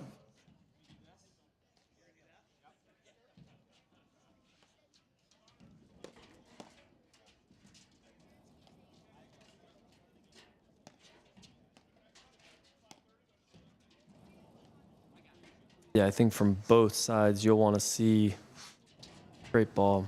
A little bit longer of a point here, I would think, Jay, right? Absolutely.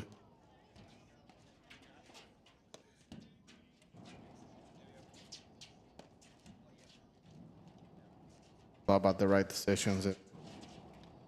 Sticking to what's been working so far in the match, Right. which that.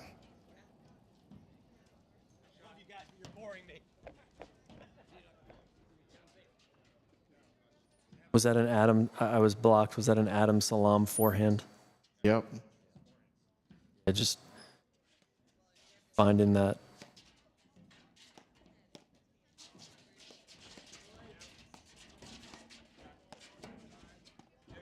I think Dan just told him never there. Yep.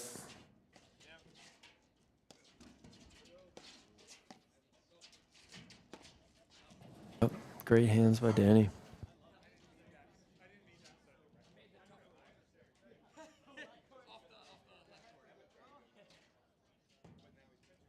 No, I mean, you just heard Danny say they're just like, hey, we know where their spots are that we want to hit it to and we don't want to hit it to. Let's find the spots that we want to hit it to.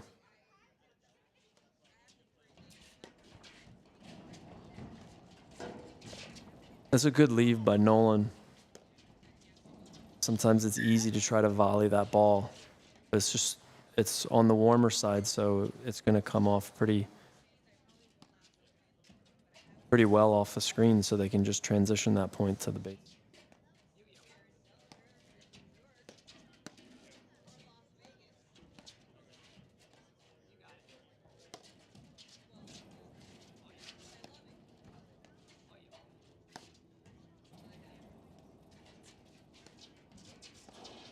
Great roller by Adam.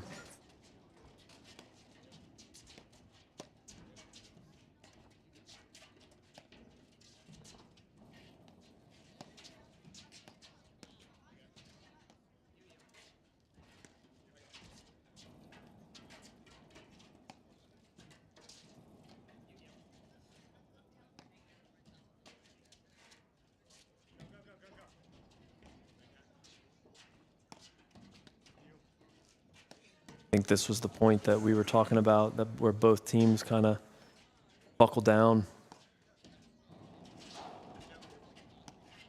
Oh, that's a good spot. Was great shot. Yeah, Good leave yeah. by Danny Hirsch. He does a really good job of getting close to the net and volleying, but letting the right balls go and not overcommitting too much. He has a good feel for what to hit and what not to hit.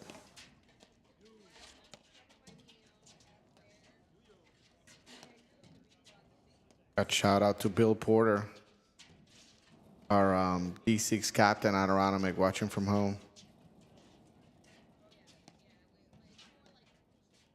Is he throwing you a text right now? They were looking good, which I'll take. Just you, man.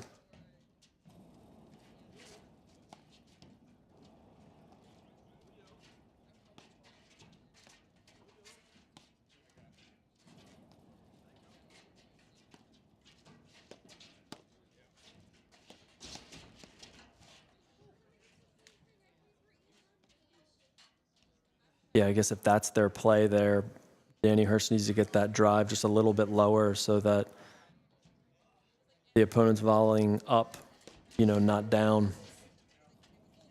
That's a great shot by Nolan. Great ball. After the first couple quick errors, Nolan's played a fantastic game where he's getting a little bit more air under his ball, and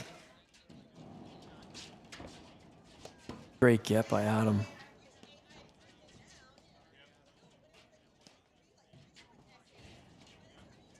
Speaking of underhand serves here, we have a question from one of the viewers at home. Yeah, let's do it. Q&A sesh. Should the underhand serve be banned? Interesting. Can we answer a question with a question? Sure.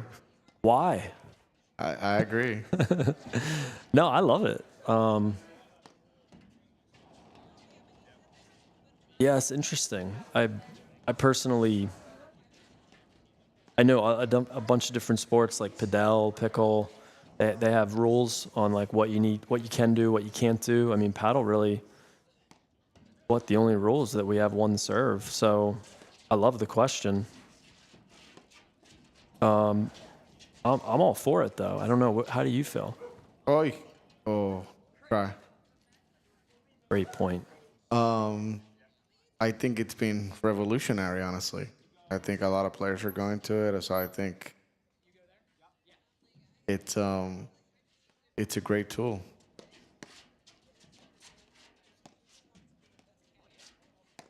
Yeah, I love the question though. It almost feels like generally the game goes back to basics. You know, look at guys like the current number one team in the country. You know, they won 4 tournaments this season, undefeated this year. They're winning with basic, simple paddle. They're not hitting cut overheads. They're not hitting any cut winners. They're hitting, regular, normal overheads. Great positioning at the net. They're being rock solid with their volleys. They have great, great heads in the net, but their serves are nothing special. They're just reliable, consistent. A great point right here. It really is one of the best of the match. It's great to see that at the end, but I agree with you, Jay. I mean, at the highest level, they really simplify the game. I mean, we always hear this, that, they make the game look so easy.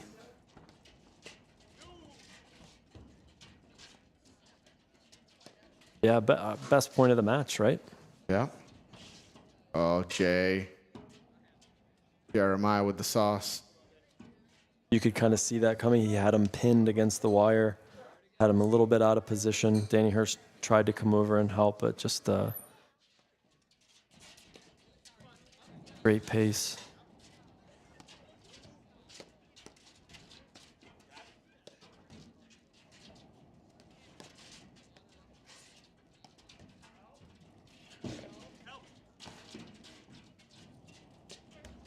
Wow. Oh, wanted the brownie points to end it. And you want him taking that ball, don't you, Jay? I mean, it's Yeah. one of the best shots on the court. I mean, he was a little out of position, but you definitely want him striking that. Yeah, it's a great shot by Nolan. He really impressed. Nolan's raised his level since the first couple points in this game. Even in the last few games, he's really dialed it in and is putting controlled aggression to play. And that's why, we're seeing some of the best points in the match.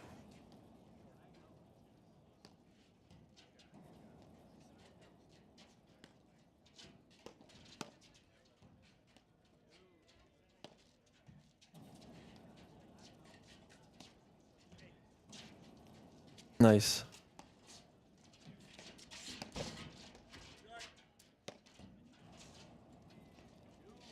Yeah, I feel like Danny Hirsch is a kind of a deceptive player. I think we all thought he was going to drive that screen ball, and then all of a sudden he just kind of pops up a deep lob, keeps you on your feet a little bit.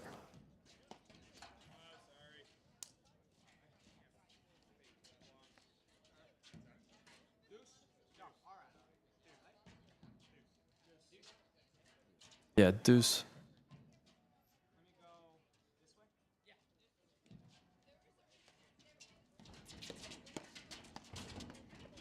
Wow. Amazing hands by Adam. Good transition play. Both teams just kind of being smart. Giving up the net if they're feeling too much aggression from the other side.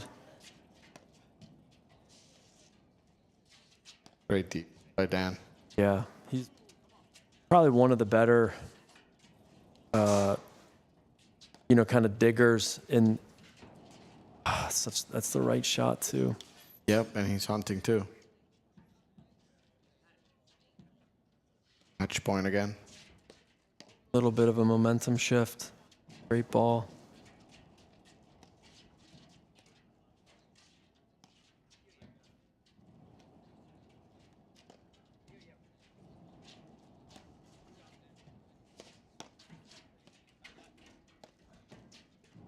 That's a risky play there.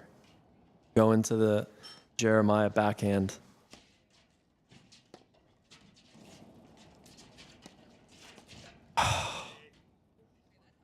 That's Game, a set, great match. That's a fantastic match. Great match to start the night. So 6-3, 7-5 to De Jose and Salam. What a fantastic match. Waynesboro, what a place to work. Congratulations to both players. Adam Salam continues to give shout outs to Waynesboro. Love the team spirit.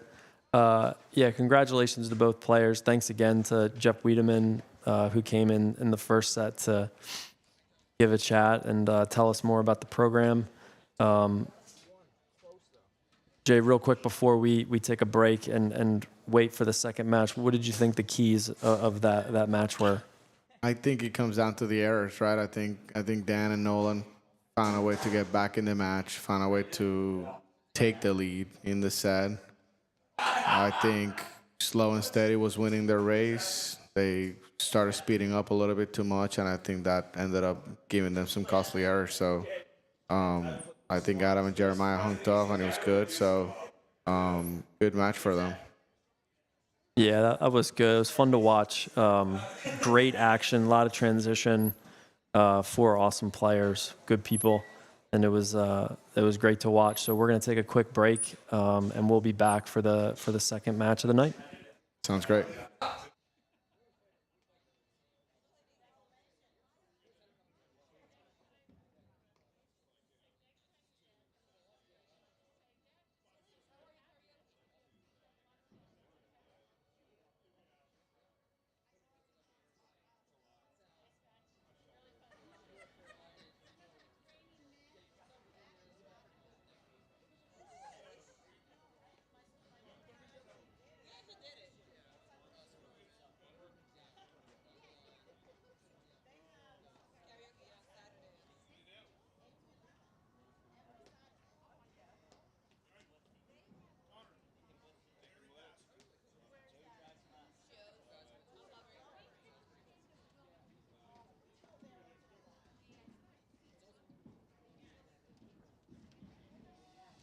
You played Deuce this weekend?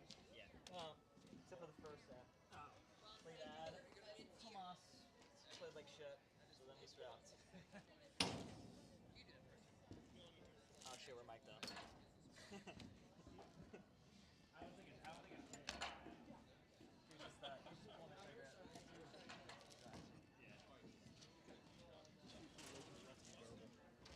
Feel way too what? I think they're just thick. I don't think they're durable. Yeah. I think they're just thick. Yeah, they feel way too flexible. Yeah, exactly. Yeah. They don't feel like barricades.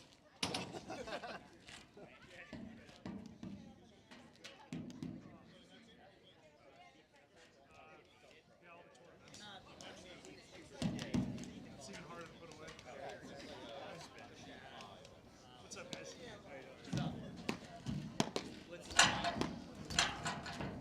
Just testing the integrity of the net. Checks out.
All right, everybody, we're back for match number 2.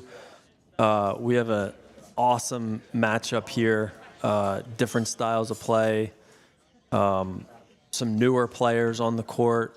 This is going to be a really fun one. Jay, can you walk us a little bit through the 4 players and what you're thinking here? I'm thinking about a lot. I'm thinking that if you've watched paddle and you enjoy watching paddle, if you take lessons, clinics, just forget about everything they've told you and get ready to watch these 2 guys that are on the near screen. We have Matt Moyo serving underhand on the deuce side. He's a pro out of Concord Country Club and arguably the best player in Philadelphia with a minus 9 or 10 PTI. And over to his left, playing the ad side, which I like this move, is Connor Reinhardt out of Conestoga Swim Club. Connor plays D1 for Conestoga, has played anywhere between line 1 and line 4, has been on the court with all the best players in MAPTA, and has been successful against them, including myself. Very disruptive team, so I'll be intrigued how Mr. Jeff Wiedemann, home pro here at Dupont, is able to neutralize both these guys. Playing with Jeff is who we saw in week 1 of the Philly Cup, Ethan Leon, out of Wilmington Country Club. Great young new player. Just 2 weeks ago, played with Nolan in Delaware and had an awesome run to win the tournament. You know, some people said it was the coming out party of Ethan Leon. So obviously very highly skilled tennis player who's enjoying paddle. So it should be an awesome contrast of styles to finish our night here. Yeah, this is going to be a fun one. You touched on a lot of good points. You know, players are about ready to get started here. Do the decision to serve inside and that fun stuff. But just like our first matchup, it's going to be a contrast of styles. As you said, in terms of Moyo and Reinhardt, it's going to be a lot of action, a lot of tricky shots, a lot of cat and mouse. Some might say a little bit of untraditional, but at least for Jay and I sitting here and everybody at home, this is going to be the fun part. And then you have Wiedemann, who's been playing for a little while, super solid lefty. He's had a lot of success on the national stage and of course locally. And then Ethan Leon, who's an up and comer. So we have Matt Moyo to start serving first set.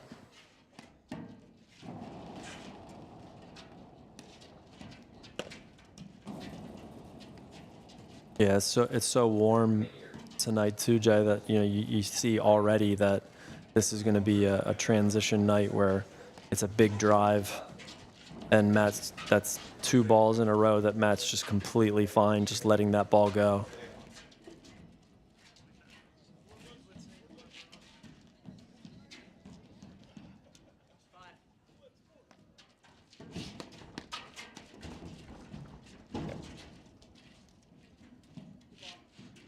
Blitz in the blitzer.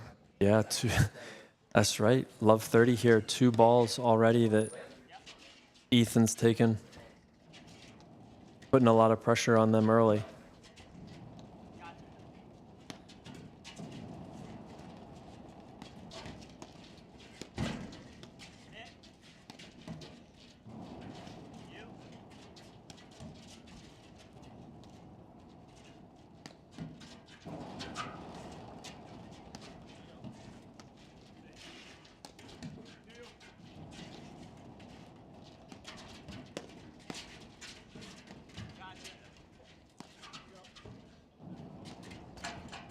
I think it's pretty evident that the spot to avoid Ethan's forehand to start this match is probably 3 for 3 on drives, 4 for 4. Yeah, that would make sense that they're, thinking about other spots in the court besides that one. Normally you see a Matt Moyo cutter on that shot, try to end the point, but he's probably just trying to get in the match, sort of feel it out.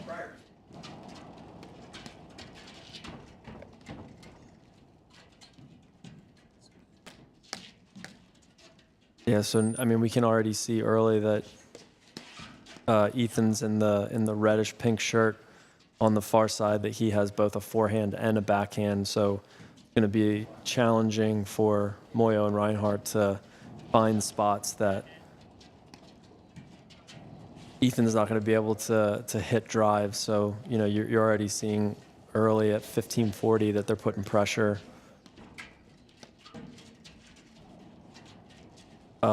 Jay, can you spot check me on this? Was that a lefty volley from Reinhardt, and he's a Yep. righty? Yep, and then he does that. Yeah.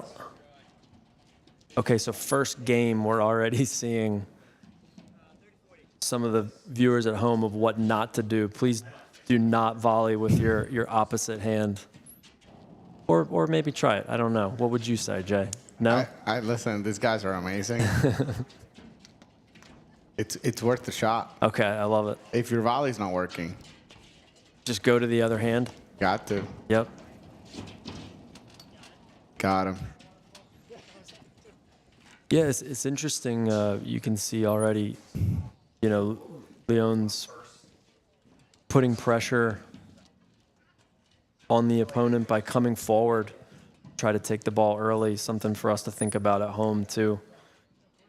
Kind of keep your opponents out of rhythm. So we have one love, Wiedemann Leon.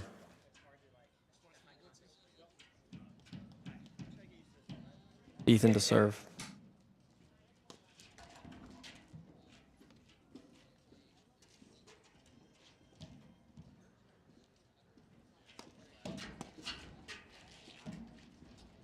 That's a great serve to the ad side. So he went underhand on the deuce and then overhand on the ad. I think Wiedemann called that ball out on themselves. Quite the sportsman. Now, yeah, we see Matt Moyo playing the deuce side and Connor Reinhardt playing the ad. What are your thoughts on that? I think thinking about the lefty and the balls coming over to the deuce side corner with tons of spin, balls coming in a different angle. I think Matt being the probably best defensive player on the court. That's why he's playing over on that side. Wow.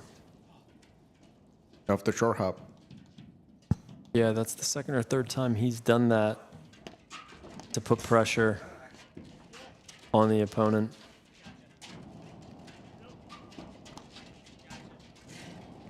And you're going to see a contrast of styles here tonight from Wiedemann Leon, a little bit more of kind of a classic offense. You know, you see drives off the deck, maybe some wires, but you're going to look to see for Moyo and Reinhardt to put a different type of pressure moving forward. Really, they move their feet a ton. They put pressure on you, you know, with their movement in a lot of ways. So it's a pretty cool contrast. Yeah, they already started putting pressure on them just by their movement and their lob placement.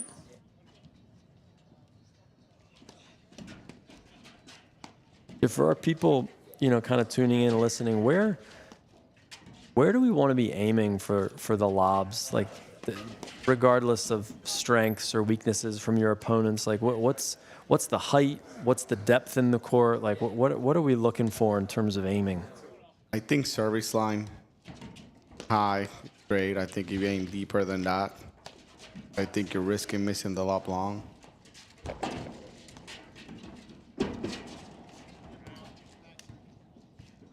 Good pace by Ethan. Yeah, just two soft to medium pace shots that makes the opponent hit up.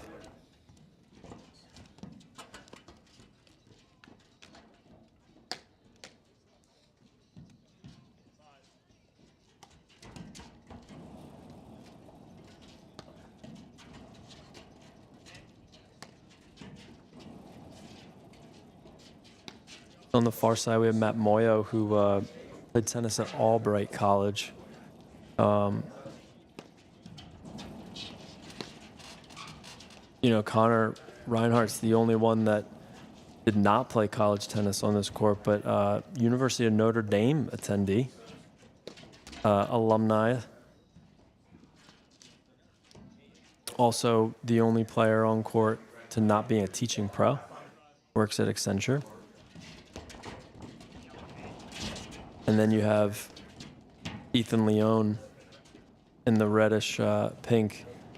Played top level tennis throughout the juniors and went to SMU, which is also one of the top collegiate tennis organizations in the country. Very high level. There's the first Matt Moyo cutter. Oh, Jeff. That was an around the back. Okay. The pro putting on a show. We got smiles from the opponents too. Matt Moyo put his hands up, didn't know what to do.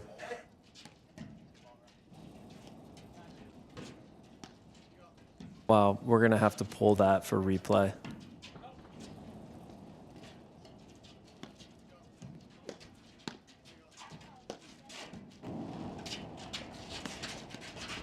And then Jeff around the back, Wiedemann, been playing paddle for a little while now. Great Amazing. hands by Matt. And attended Ferris State with Jeremiah De Jose.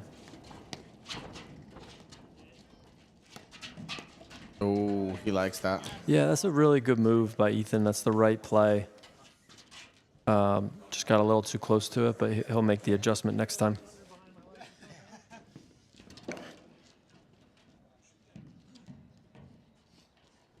One serving two.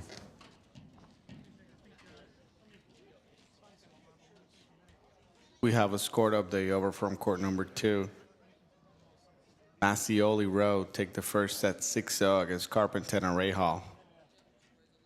Oof. Team Fairmont just taking multiple matches here. We're going to have to get other score updates.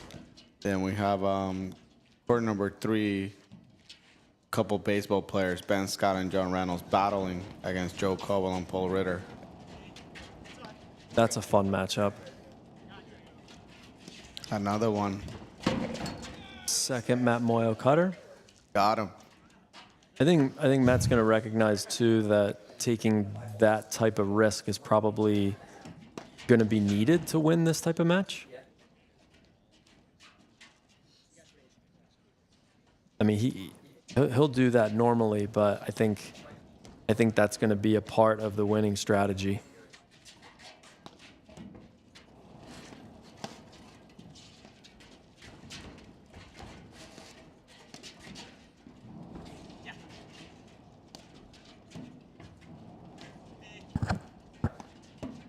I think Reinhardt's done a great job early to, play his game, but also kind of play inside of his abilities, knowing that he's playing with, a top-level national player. That's always like a little tricky at times. You really just want to play within yourself.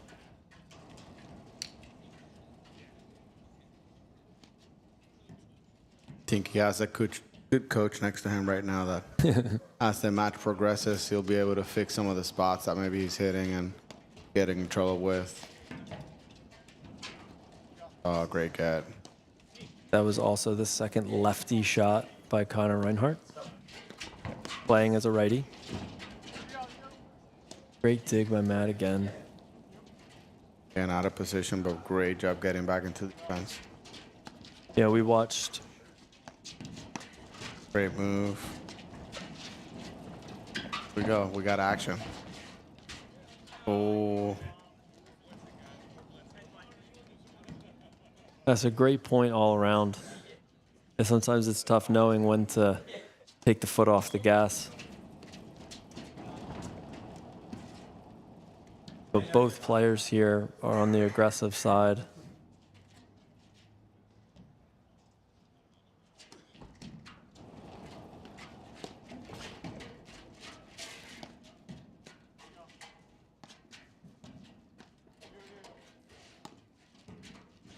Jeff has a lefty. He has a really great serve to the deuce and even to the ad side, but he's just there's not too much you can do with that return.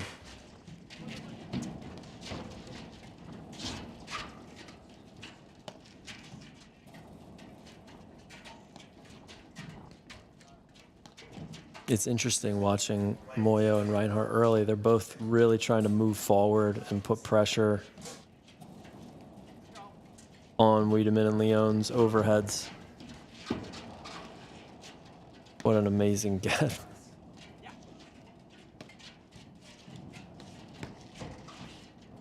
Great hands by Connor.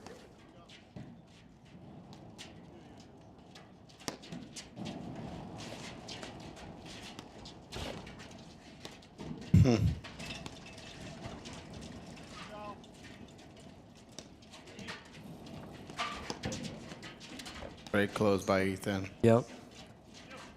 It's fun to watch Chaos. because Yep, Connor he got it. Oh. Back. The easy one. I've never seen so many switching sides at the baseline at one point. Unintentionally. Unbelievable.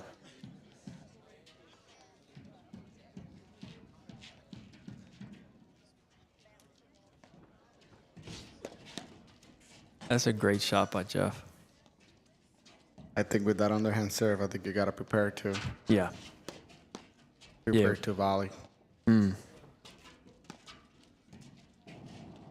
Especially against two guys that can, from what they showed so far, they can drive the ball.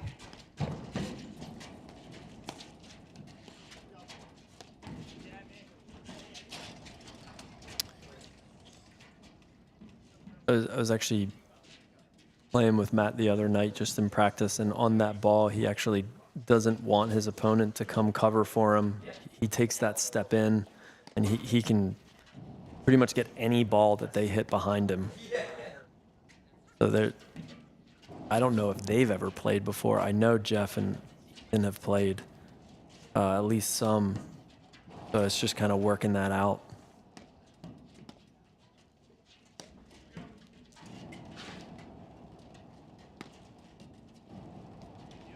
Is this Ethan's official second year playing, Jay? Do you know? Second year, maybe third, but Yeah. tournament paddle, first year.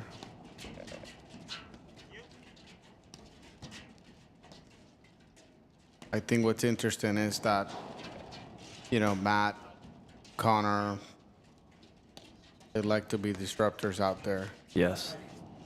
I think Ethan, in his own way, he likes that as well. Yeah. He's okay playing that game. Yep.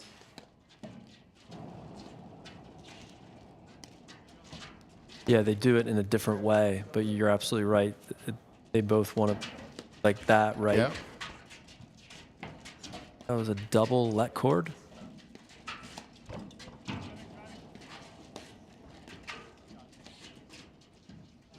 Yep. I mean, that's just classic disruption, Jay. Is that exactly what you were saying?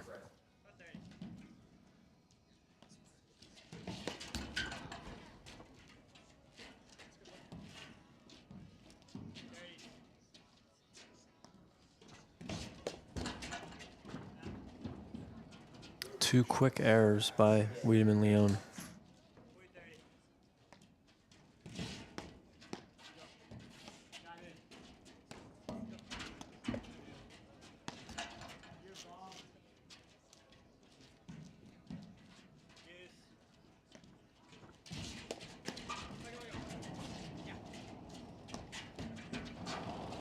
Jay, we saw a lot of momentum swings in match number one. Do you suspect we're going to see the same thing in match two? I think we will. I think so far the dynamic of the match has shown that we might see a little bit of momentum shift here and there. Yeah, I would bet that we might actually see more than the first match, just based on the style of play.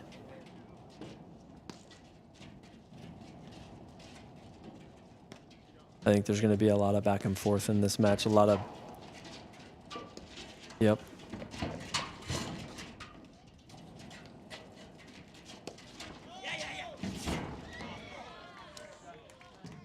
Saucy.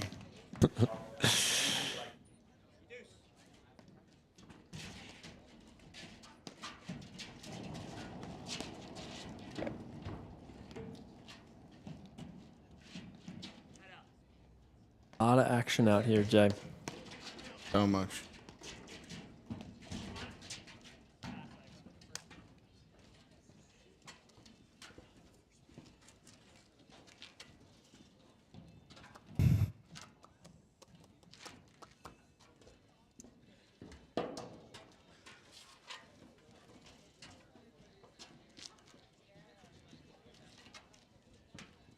Would like to give a shout out to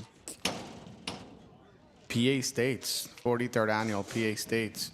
Will be taking place on Saturday, January 11th, and Sunday, January 12th, at Aronimink Golf Club and surrounding area clubs. It's truly an awesome event. It's a PTI Open. It's open to all players in MAPTA and beyond. Grab a partner, make sure you sign up. It's an awesome party. Arguably the funnest tournament of the year for our area. Great scene. We'll have again the Guilford Hall beer truck available. Complimentary beer for everyone. We'll have the Mink Mobile and lots of great paddles. So if you're in town the 11th and 12th, sign up, play. And join us. It's usually an awesome event. Been running for a long time, so we want to keep it going. Yeah, great call, Jay. What do we know what number we're on? I believe 43. Wow, amazing. That's a good ball by Jeff. That's the best overhead of the night. Awesome.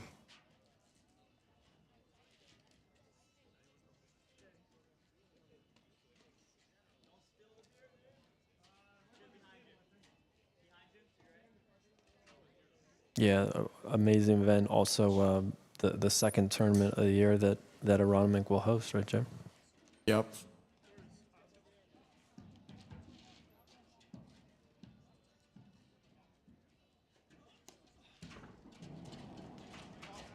All right, Wiedemann and Leone up a break in the first.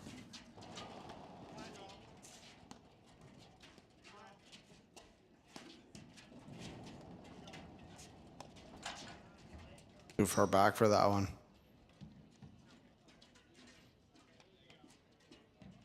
Yes, it's tough to hit that ball a little bit off balance. I think he got excited by seeing Connor over on that deuce side where maybe he's not as comfortable, but seemed like he didn't have any trouble defending that first cutter. Yeah, I think that's a great point. 3-3 here in the first.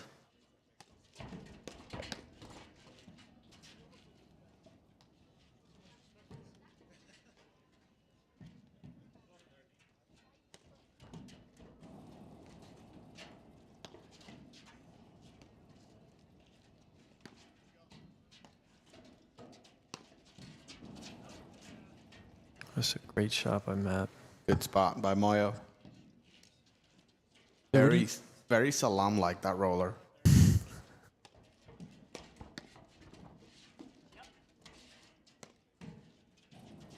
Asher Salam or Adam Salam? I bet Asher Salam has a mean roller as well. Lefty. Ooh. Yep. I'd love to see a Salam matchup for PA States. That would be amazing. Lefty righty combo.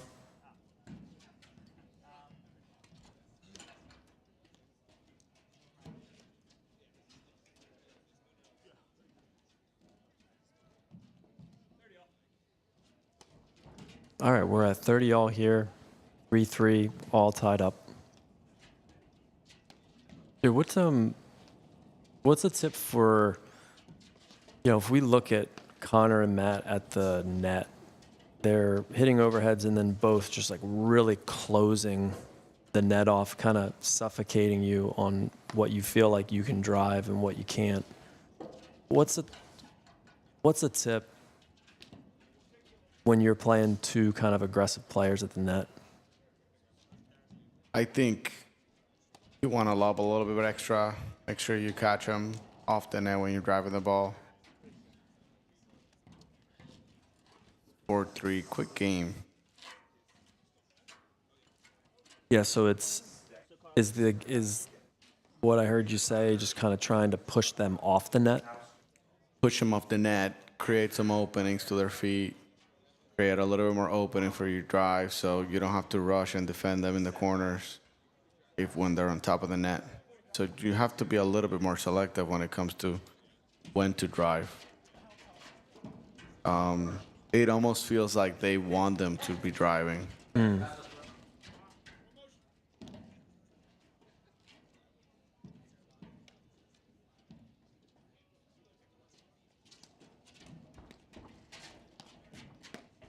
Wow, that's a great shot by Connor. I think you could tell the Moyo between the legs was coming out there. I mean, he loves that tweener. He normally makes it. Couple quick points. Yeah, the last 4 to 6 points have been pretty quick.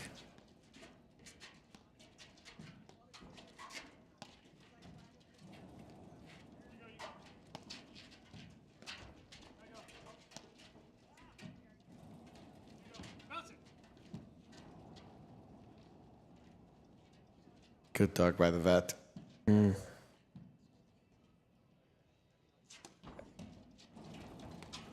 Wow, that's a great cat.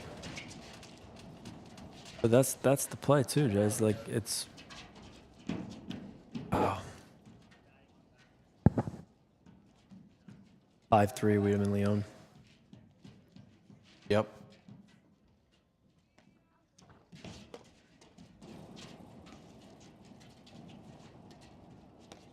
What do you think Moyo and Reinhardt could be doing right now to kind of try to get back into this first set?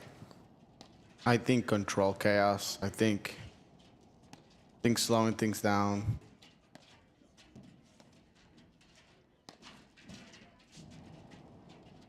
Yeah, maybe looking a little bit more for their A type shots. I think they've opened some things up a bit, which makes them a little vulnerable at times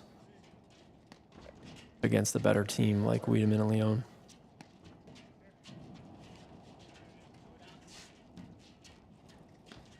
Interesting, you saw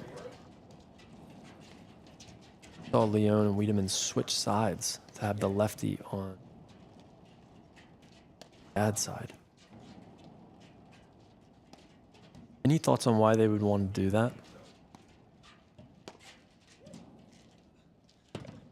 I think Jeff having that forehand over in the corner, if Connor tries to go over that way, he can pick it up, redrive it real easy.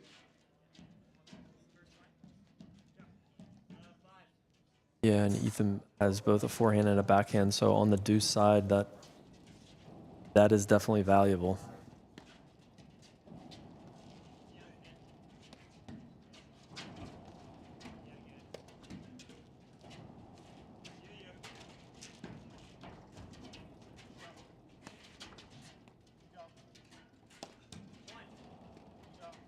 Yeah, so this is the matchup that Wiedemann's looking for. Yep. That's the second time that he's gotten a little too overly aggressive because he sees Reinhardt in the deuce side. Yep.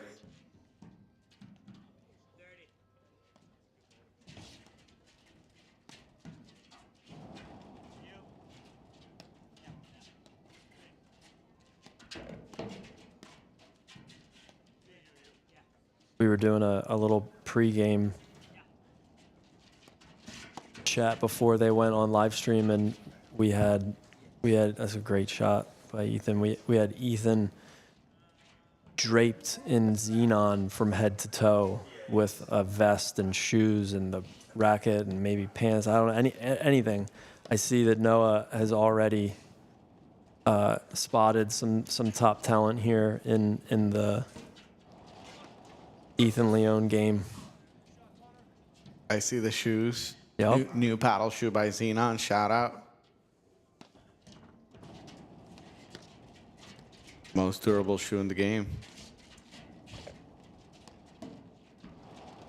Yeah, Noah said that that's taken about 18 months of work to get that from idea to, yep.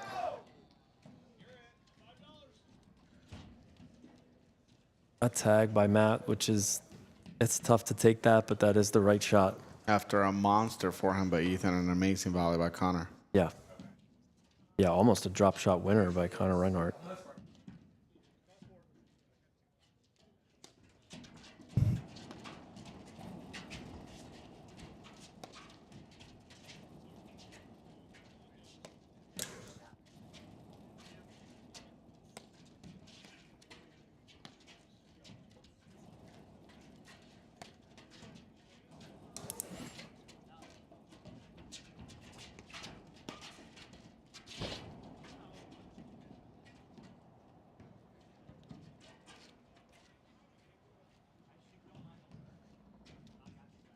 Just got a message from one of our viewers, one of our top paddle players, that they suggested that we need a women's match for Philly Cup. And we 100% agree. So last month, we kicked things off in October at Aronimink. We had Macy Elliott play. She couldn't make it this time around, but we will certainly be inviting anyone who wants to play on the women's side. That would be a blast and a lot of fun, and I'm sure we can make that happen.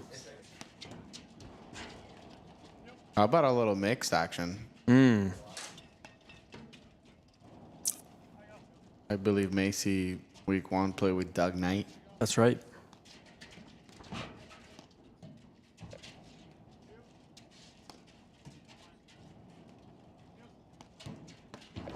Wow.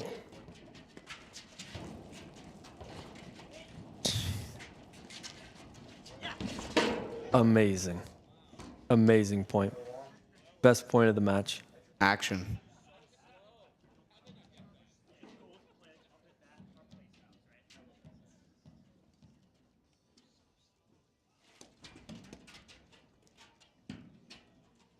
Really, really tough serve from Ethan. That kick out wide is really serving him well.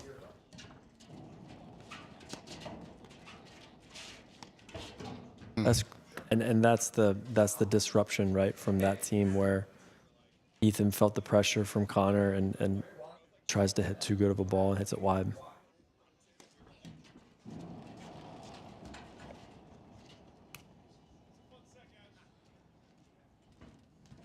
Okay, first set to Wiedemann Leone 6-4.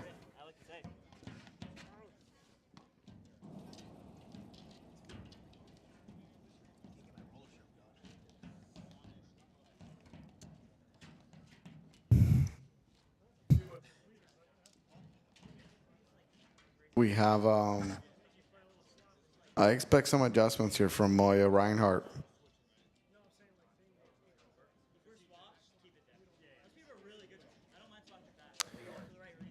Yeah, Matt's become like a real student of the game. He's a very strategic player. Great Amazing. volley. Him and Tomas Christian just had a great finish at Aronimink, finishing in 5th place. Yeah, that's a great matchup, those two. Tomas is, a great partner really for anyone. But that's a really fun matchup with those two. They can put a lot of pressure on teams.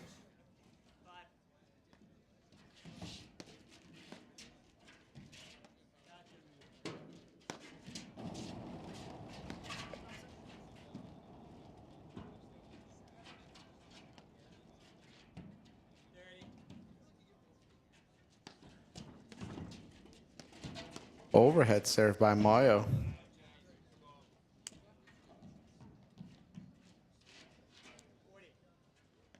Yeah, it's a great pinch and move by Jeff to take that ball on the rise.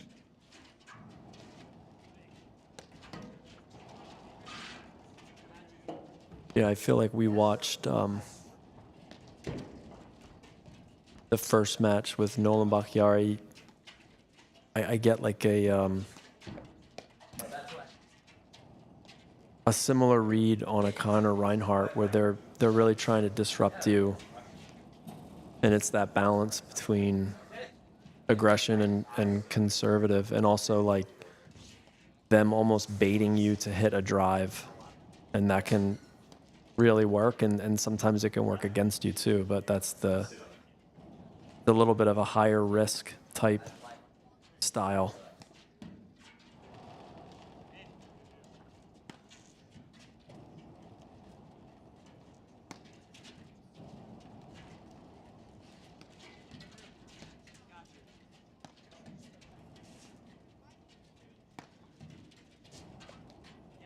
Great dig by Jeff.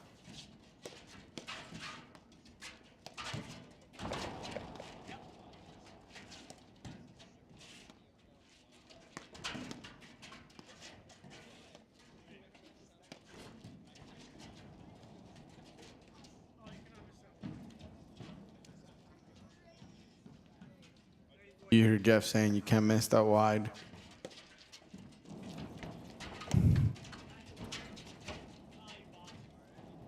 Yeah, it's funny these two together because I think Connor's so used to trying to get that ball that, but Matt, they almost ran into each other because they're so used to kind of scurrying around. Doing a lot of the work themselves.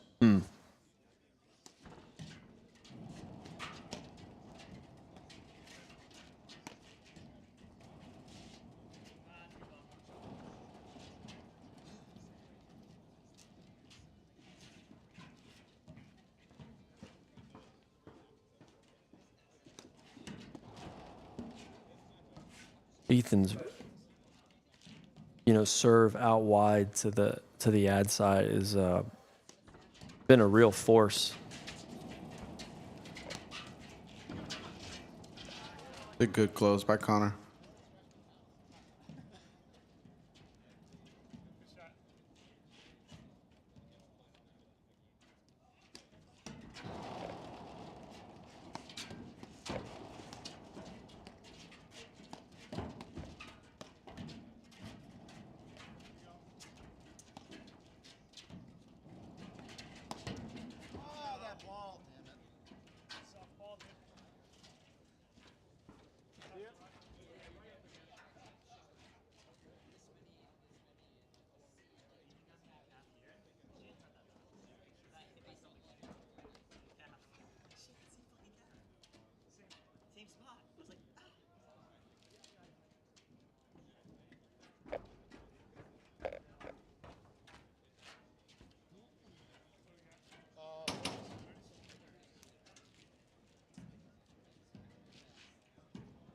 All right, 30 all here in the second game, the second set.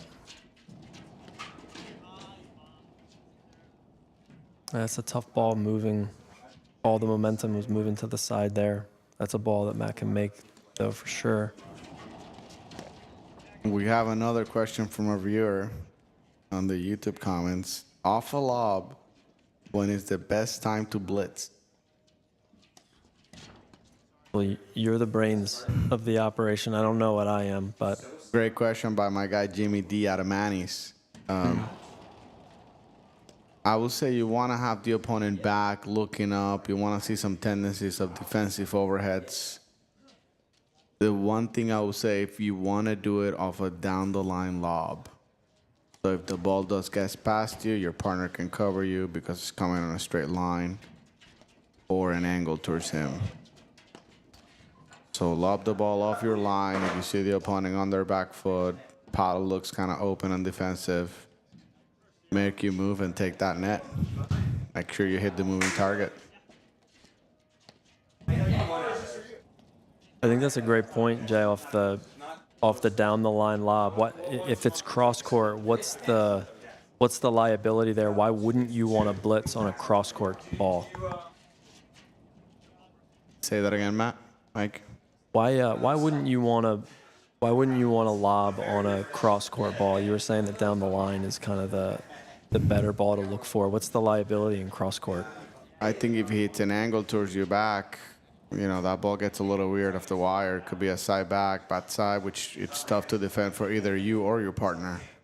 Down the line, comes back to your back wire. You can go back, retrieve it, or your partner can come over. Or if they go cross court off your down the line lob, it goes right to your partner's lap. He can lob the ball back, call you back, reset the point. Great question, and I will say it's an awesome play in like a pressure ball, deuce, maybe add in, out, where people tend to play the point a little bit safer, and arguably one of the few a great offensive play at the club level.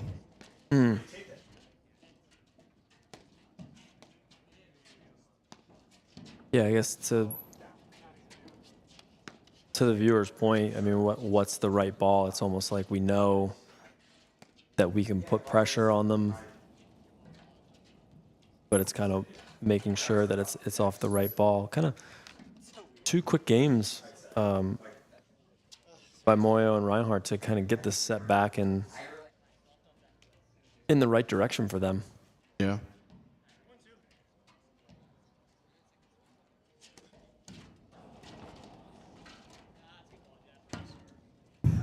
Great serve by Jeff.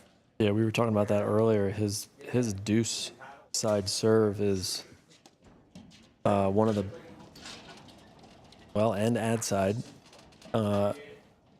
really, really strong. You think it's the shoes?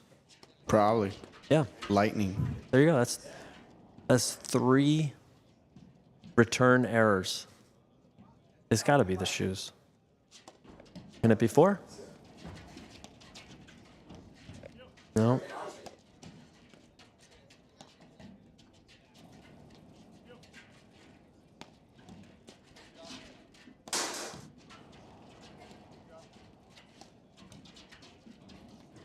That's great spin on these balls.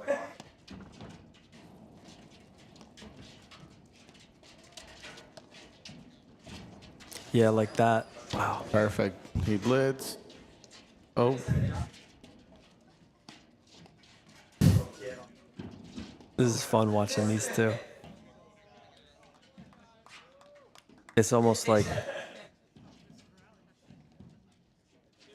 Matt doesn't know what to do because he's playing with a mirror of himself.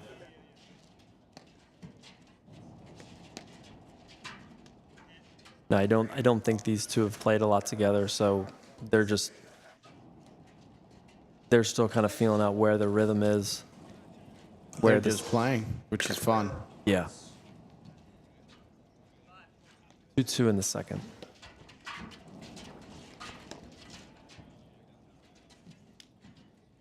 That's one of the first missed volleys that Leon's had. And we're almost halfway through the second set. That goes to show how comfortable he is at the net.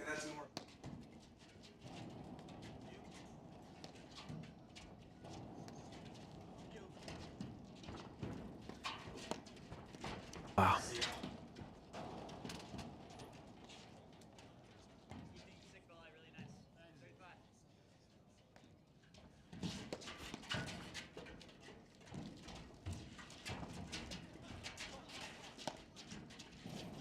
Okay, so there it is. Down the line lob and the blitz. You can hear the people outside cheering. I Awesome. don't think I've ever seen that first ball. Wow. Well, we knew there were going to be some fun points there, Jay. 3-2.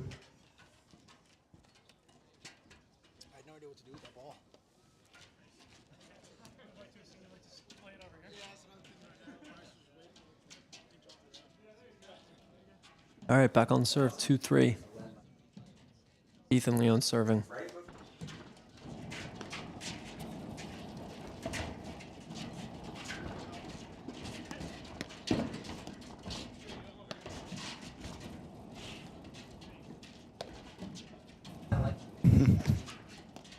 Matt's laughing as Connor just jumps to the air. Here we go.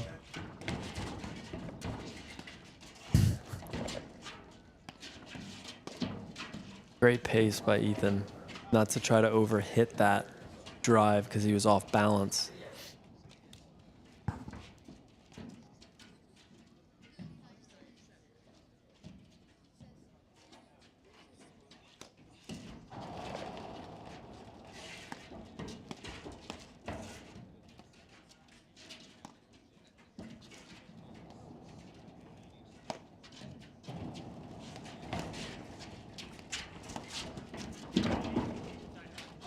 I love that forehand volley. That's that jab step to close the middle of the court. I feel like I've seen a lot more of that at the national level. You know, it used to be, you know, when you teach paddle, you don't really hit forehand volleys. You know, you try to find everything on the backhand side. And I think there's some value to that, but you've just seen the game transition to almost a little bit the other way that, There you it know, is again. a lot of the top players are just coming in and kind of closing and hitting that forehand volley rather than letting it wait to come to the backhand side.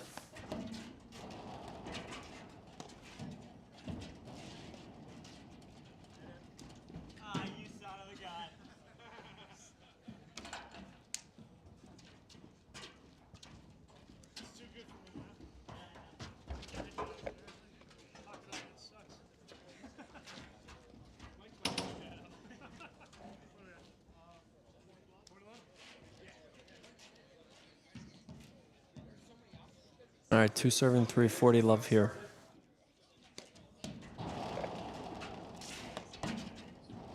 The baseball team of Scott and Reynolds go down in 3 sets against Coble Ritter. In a 3-set match where Coble and Ritter took the first and third set. Wow. Team baseball went down for Team Fairmont. A lot of great matchups tonight.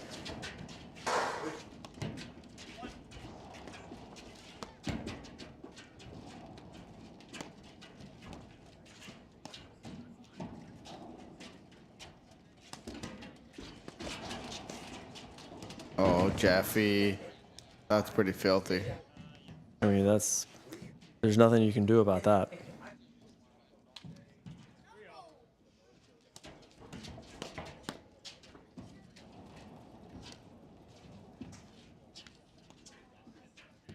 There goes Team Baseball.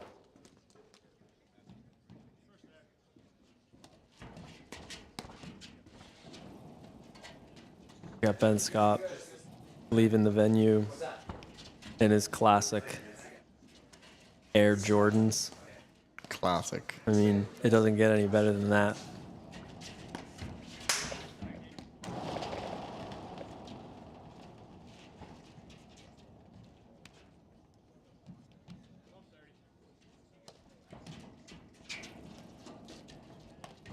Wow.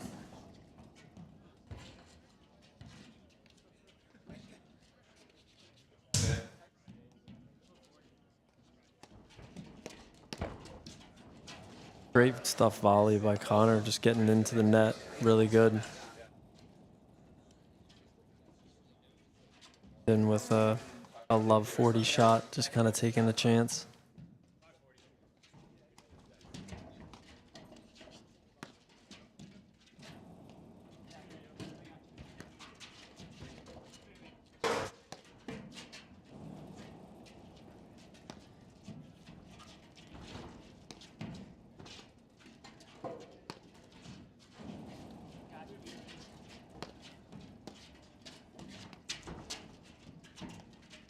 Good pickup by Matt there with Jeff coming in and putting pressure on him.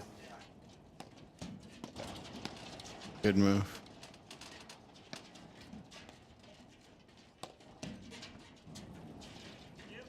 Yeah, Jeff's got that long wingspan that he can kind of. Wow. Oh, Amazing. Momentum swing. Wiedemann Leon up 4-3 serving in the second. too much of a quick service game there by Connor. Yeah. Yeah, that's that tempo, right? Is that when it's quick and you're winning, you're feeling great. When it's quick and you're losing, it's sort of the opposite effect. So it'll be interesting to see if they slow down pace here.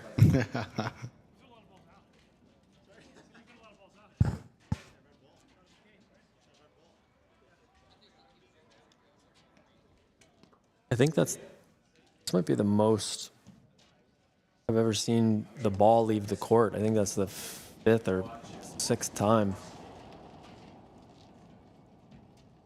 Great serve by Jeff. 15-all 4-3 second set. Yeah, I like how Matt decided to just lob Jeff serve. Great look, right look by Connor.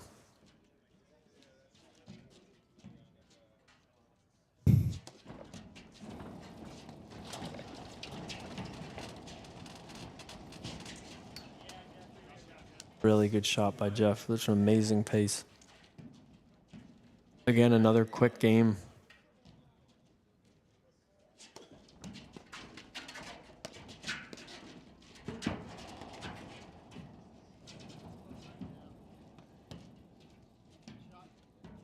Good shot at the feet by Connor, just trying to put pressure on Jeff, trying to do something to get them uncomfortable.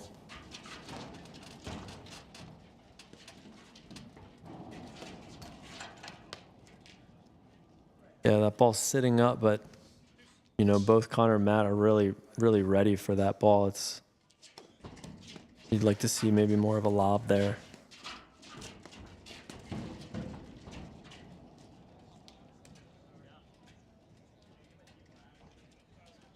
Great volley by Matt.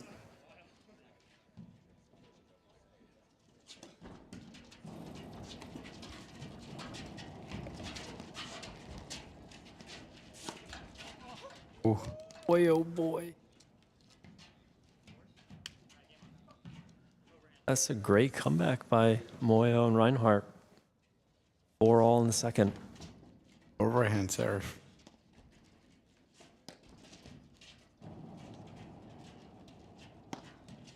Yeah, why do you think he's made that transition, Jay?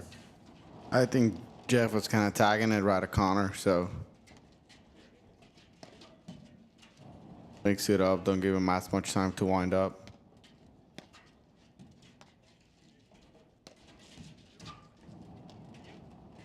Seems like Moyo and Reinhardt at the net have been trying to keep it away from some of Leon's weapons there. Yeah.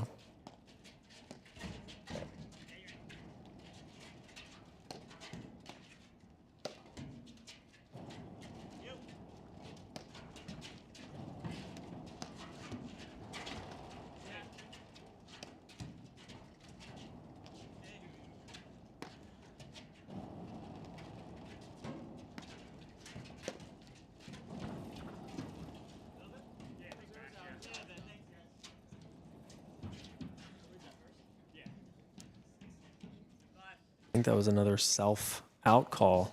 Yep. 15-all 4-4.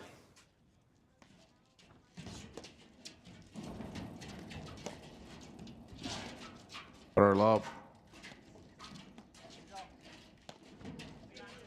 First cutter lob from Matt Moyo? Tonight, yeah. Yeah.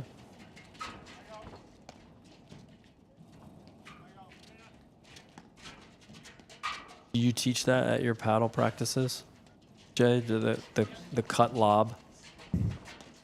I do. Actually, the ladies, they saw a few this weekend from Matt, and they were asking if they could learn that. They wanted a cutter clinic. I'd like to learn that too.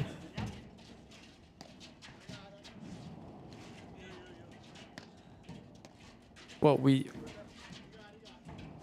sent out a disclaimer in the beginning that there's some decisions here that are a little untraditional, but that's what makes this match so much fun.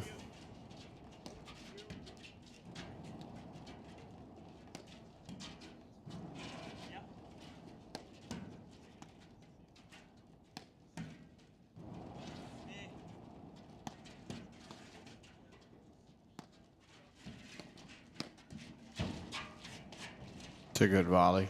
Great close by Connor.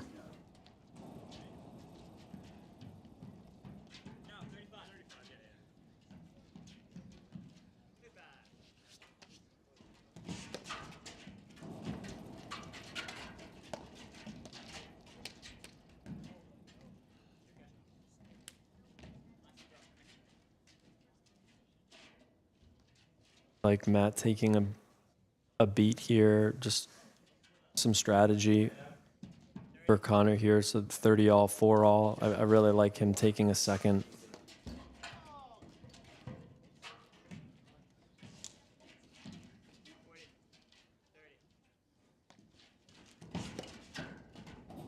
Yeah, it's a rare 2 consecutive errors from Leon, just pressing a little bit, but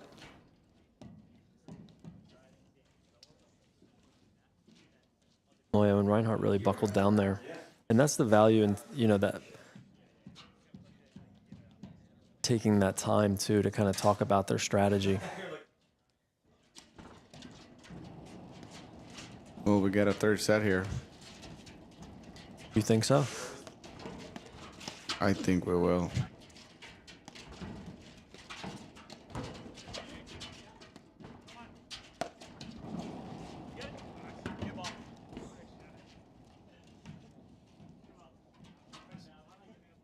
That ball was in, right? Was in.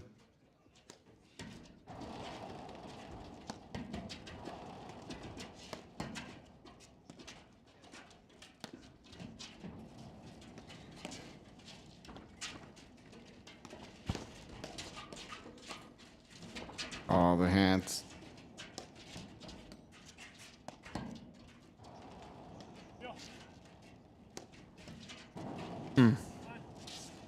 I just like the comfortability there from Leon. The 2 forehand volleys, kind of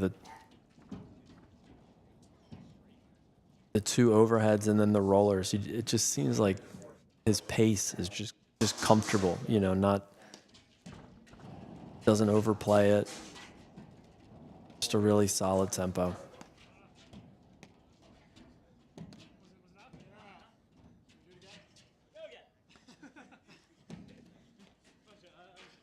Yeah, I think that was a ball that maybe some of the court thought it was out.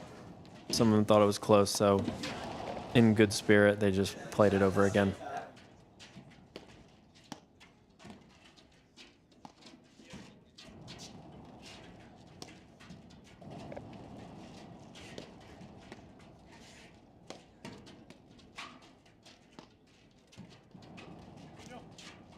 Jay, we made the decision to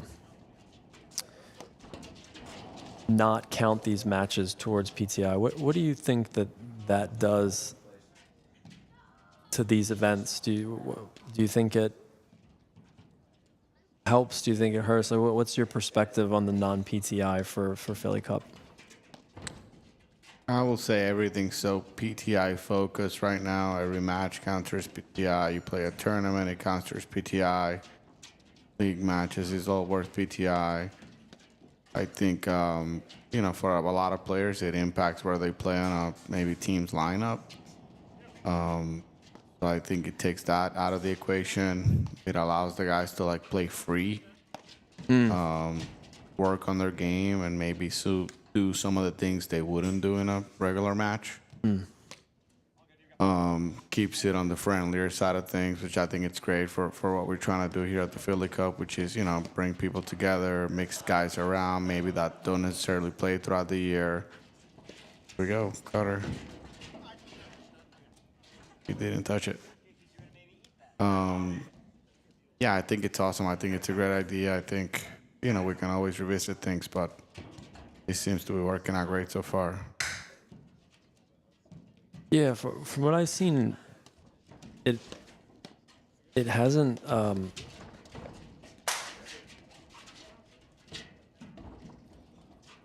taken away from the level of competition and like almost like the level of like seriousness, if you will, because it's been like a really awesome level of competitiveness. No one's taking it too seriously, but everyone wants to get some practice in and play. It seems like it's been like a really cool balance for the events.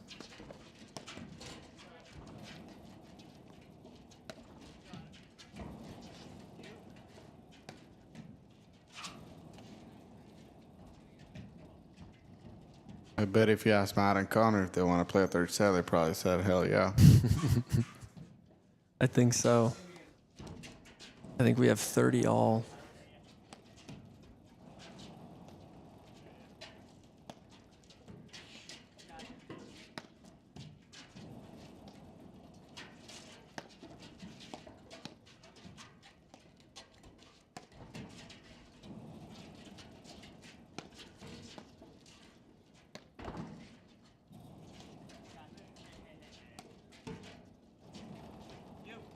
Connor really likes that sort of spin cut overhead to the deuce side, trying to hit the nick.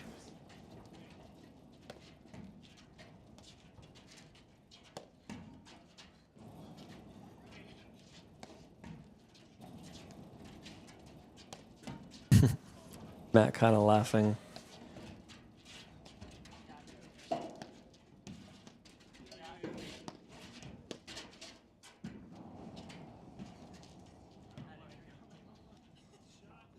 Add in.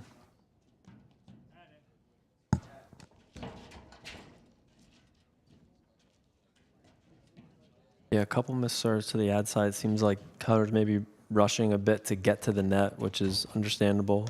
That based on Ethan's quality of return. If Jay, if you're feeling pressure from your opponent returning, what are some things that you could do as the server to alleviate some of that pressure? I think location of the serve, then next formations maybe. Maybe an I formation, Australian. I would say last resort, probably staying back, but you have to figure something out to just get that point started right away.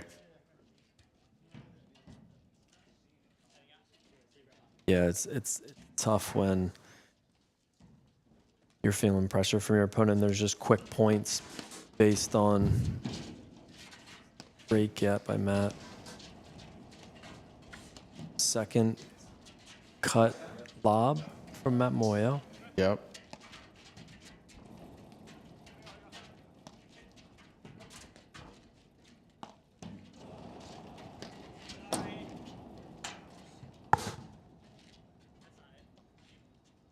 Yeah, you just heard Matt say that's not it. I mean, he can hit that shot for sure. Maybe just at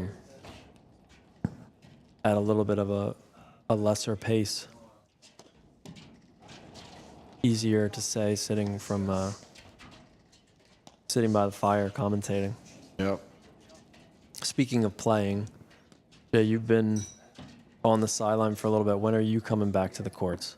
Oof, I miss it. I'm hoping probably the middle of December. Yeah, an injury earlier in the season, right? Injury early in the season, probably a little bit after Montclair. Practicing with you. I blame you for just tagging my serve left and right. I heard a little bit of that in your voice. I didn't know you felt that way. No, I miss playing, and I want to play this. I miss playing this weekend. I want to play league and all the tournaments. So hoping to be back in a couple of weeks if everything keeps going according to plan. It's great. Good to hear.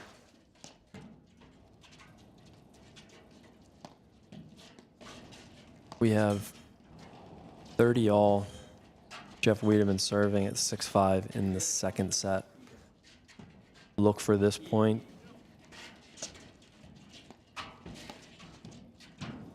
For both teams to be hitting their A shots. This is a big, big point in the match, biggest yet.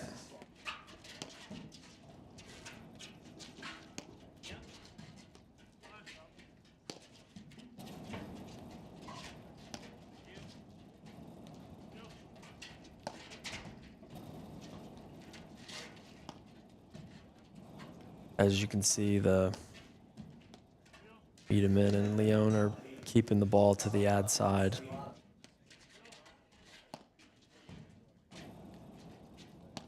Reinhardt's doing a great job of not taking the bait on any ball, just prolonging the point.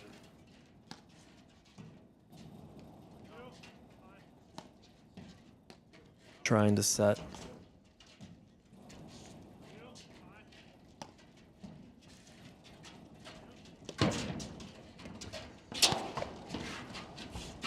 Wow.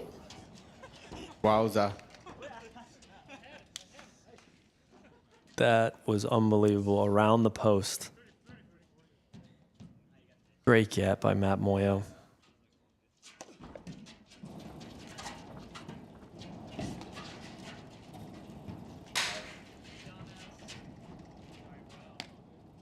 That's the right shot by Matt. He makes that a high percentage of the time, just missed it a little bit wide.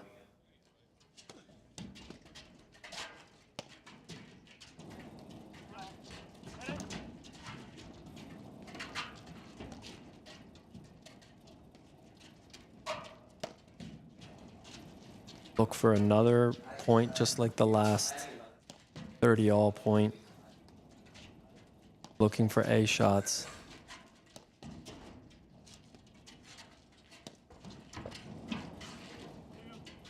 Great get and lob by Matt.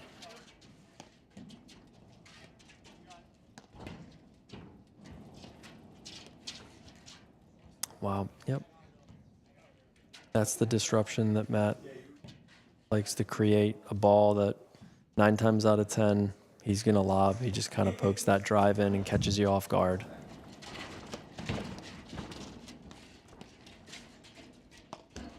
Wow. Wow.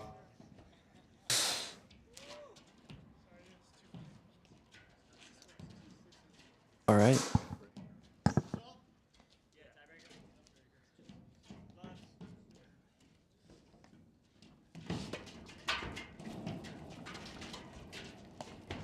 Second set breaker to decide if we're going to go to a 10-point super breaker for the third, or if Wiedemann and Leon are going to take this in 2.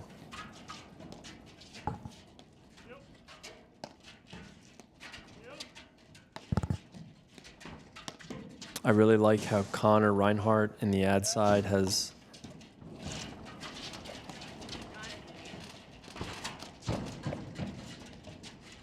really been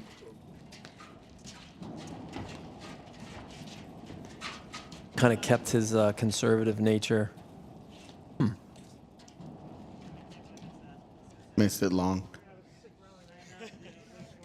Matt missed it long. Yep. All right, 1-0 Wiedemann Leon. Ethan to serve.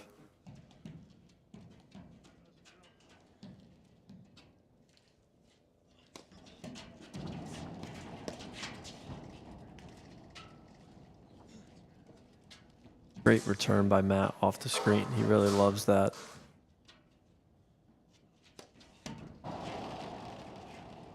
Probably his best shot, Jay. Do you think that's the screen drive? Yeah. He reminds me of that forehand screen drive. Reminds me of the first match that we watched. Danny Hirsch, like, just kind of hits it flat and comes on you quick. And they both look to really hurt you with the a ball that you hit too hard to their forehand.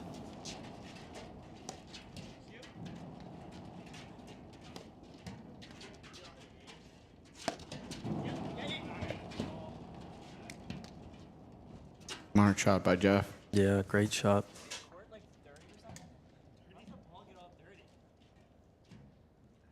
Matt just asked, why is the ball all dirty? It's because they've hit it out of the court 7 times.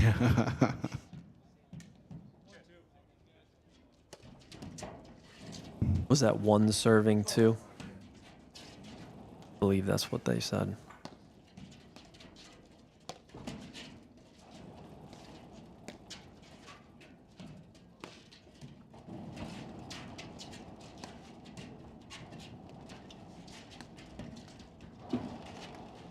Nice dig.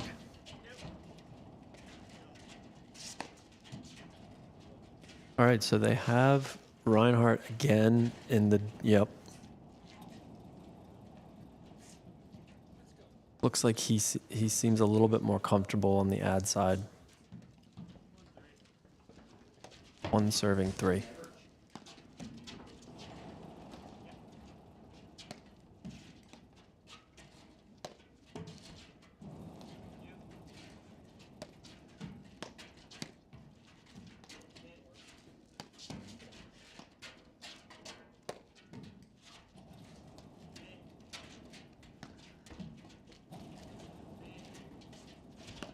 Oh, okay.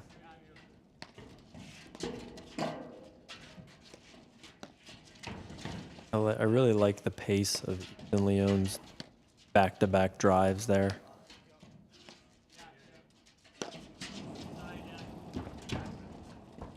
Missed it.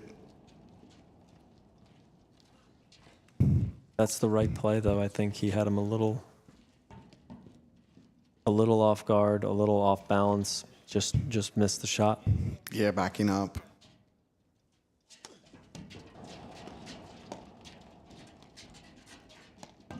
That's 4 serving 1. Wiedemann and Leon are up in the second set tiebreaker.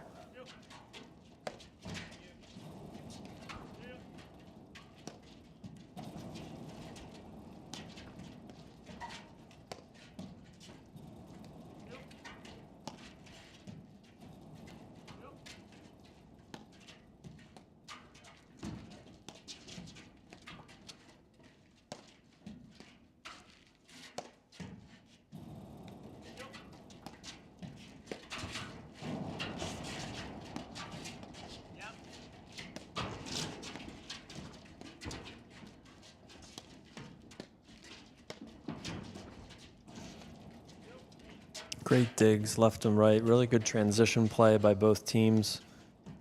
Recognizing that, you know, these points are critical. Wow. That was close. That was close too.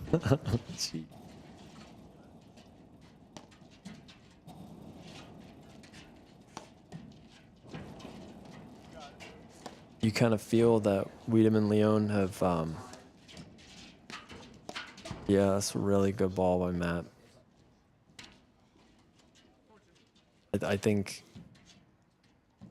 Wiedemann and Leon have just kind of committed to the balls that they want to hit, and then I think Matt is going to try to keep that pressure on. Connor's been doing a great job keeping the ball in play. 3-4.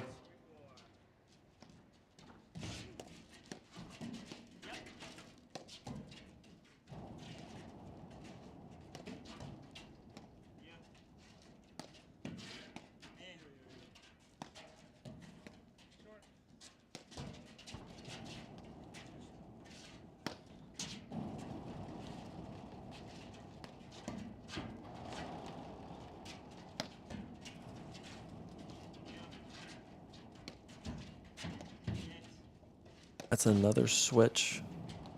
Wiedemann and Leon haven't done that in a while. To get the lefty in on the... Wow.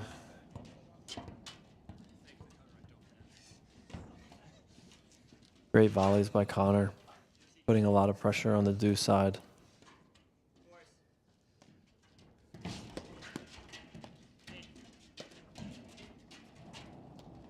That was one of the first times that Connor stepped to his left to kind of help Matt and volley the ball. Yep.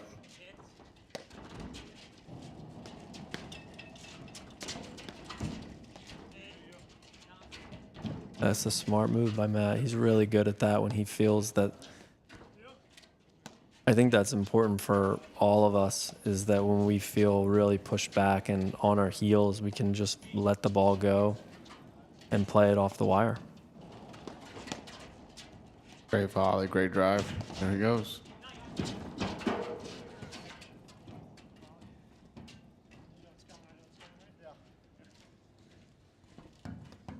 Five, 4. They stopped the bleeding for a little bit.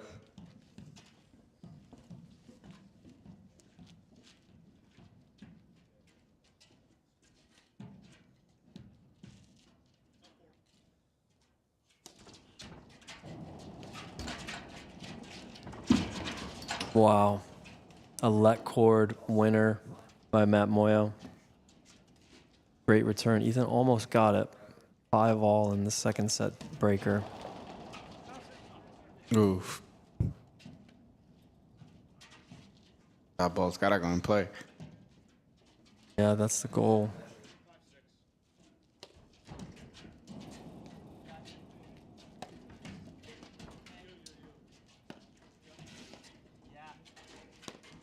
Match point here. Little Nick. Good. Great get by Jeff. Oh, I like it.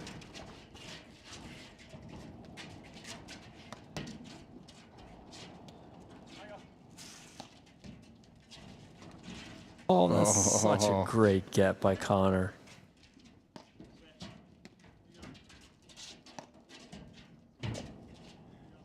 Great read again. Oh. He's moving on that volley. He's got to stay steady there.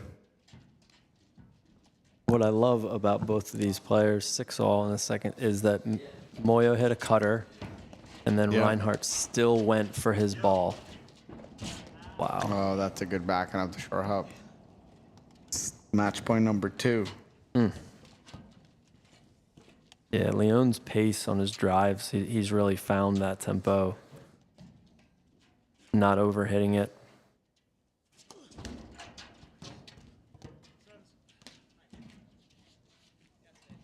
Seven all. Wow. Set point. I mean, the running sky hook drive off the screen by Connor to set up set point. Try to take this thing to a 10-point third set breaker.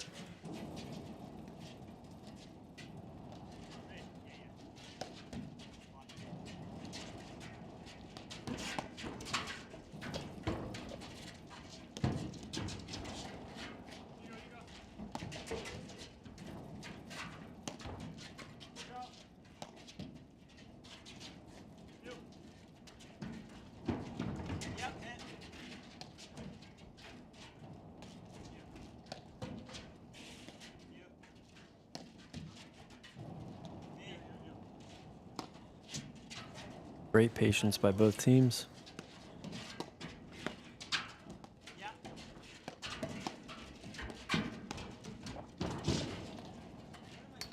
Wow. Gotta put that ball up. Connor does give Matt some time to like get back into defense. Yeah.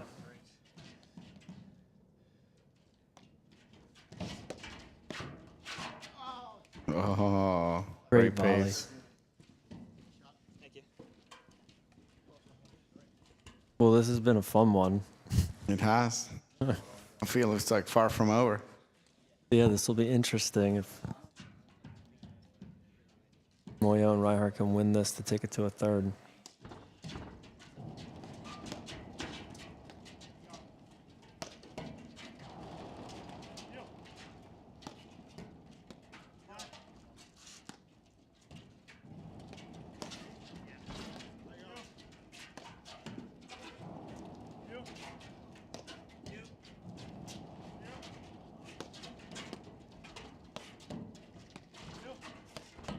Again, I really like Reinhardt in the ad side. Just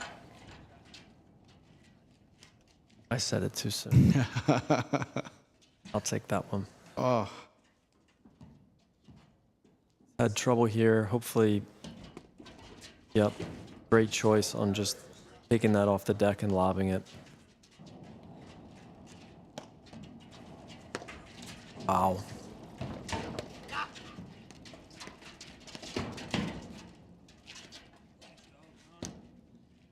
match point number 3. Yes.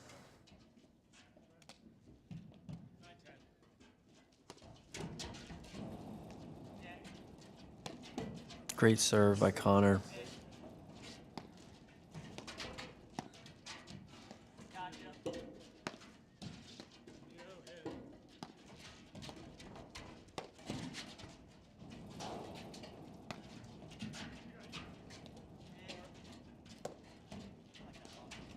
Wow. That was a great mix-up by Connor because, you know, he's been going to that deuce side a bunch, and I think he kind of faked Ethan out. Yep. Good volley, little fist bump by Connor. I love it. Set point. The back and forths, that's 3 or 4 times that each team has had the chance to close the set out. And that's it. Matt Moyer requesting a new ball for the 3rd set. As he should. Is this yours? Up right here or not? I think so. I'm just gonna get a new one. Yeah, I'll get a new one.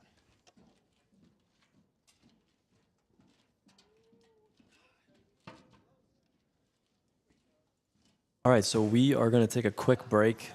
We're in between the 2nd and 3rd set. We are going to do a 10-point super breaker for the 3rd to see to settle the score. So we'll be right back after a short break.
At Dupont, don't you guys just use money to like protect things?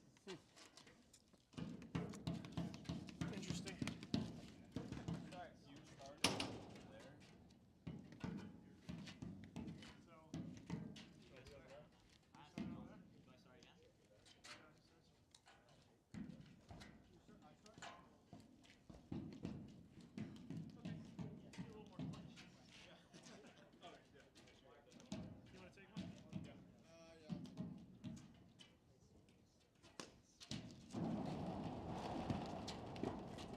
All right, we're back for the 3rd set.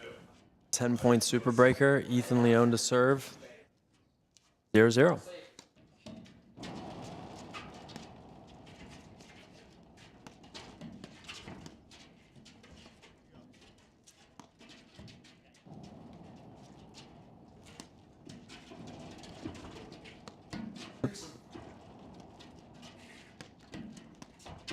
All right, that's the third lefty shot by Connor Reinhardt. I'm just happy he's gonna see himself in camera after this is all done. Flying through the air, hitting a left-handed forehand. Hey, he's 3 for 3, correct? I can do that.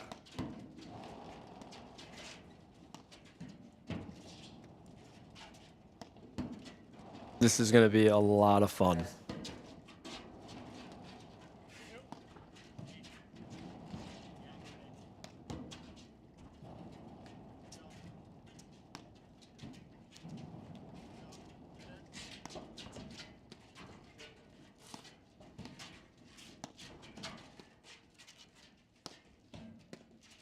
I feel like in the last few games of the second set and the Super Breaker, both teams really settled in and started playing. I mean, that's just insane. Filthy. There's nothing you can do there. The volley was impressive. Absolutely, yeah. He neutralized that and absorbed. He's really good with his hands that way. Kind of absorbs the volley and the pace.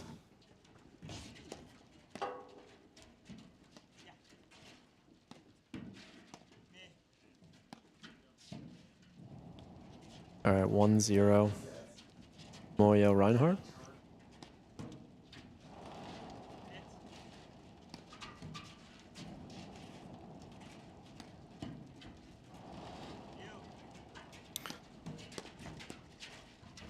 We got some comments here. Is anyone better at taking over the court than Moyo? Fastest guy in Philly Cup? He's fastest. I mean, he's definitely. I'm trying to think of anyone that's faster. Missed that. Derek Yost says, maybe some guys on about the same level, but I can't think of any better. Yost coming in hot. Shout out to Derek Yost.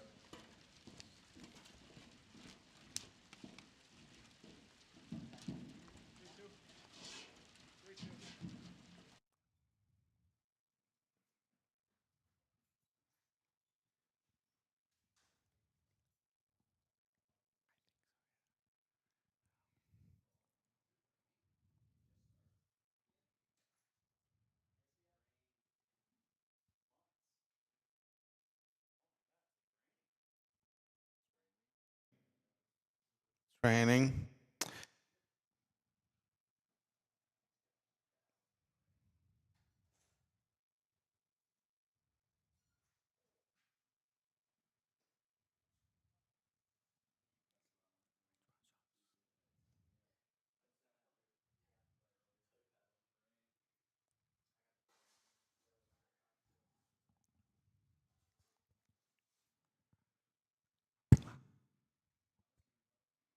Yeah, we got some.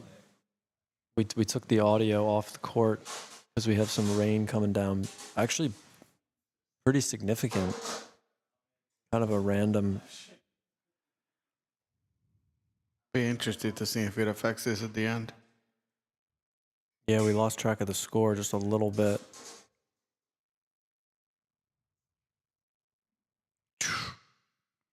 Ooh, he missed it.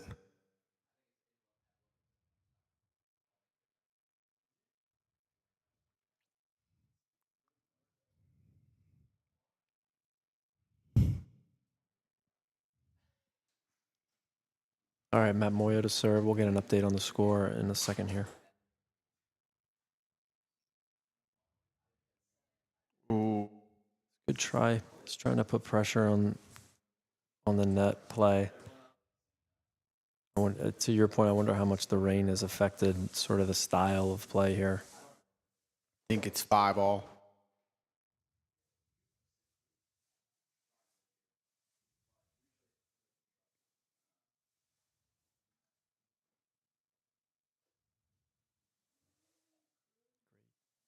Shot.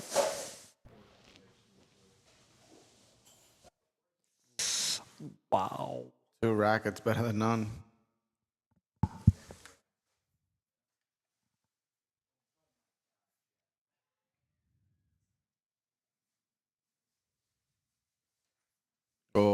Oh, saw him a mile away. Yes. Leon covers the net so well. It's tough.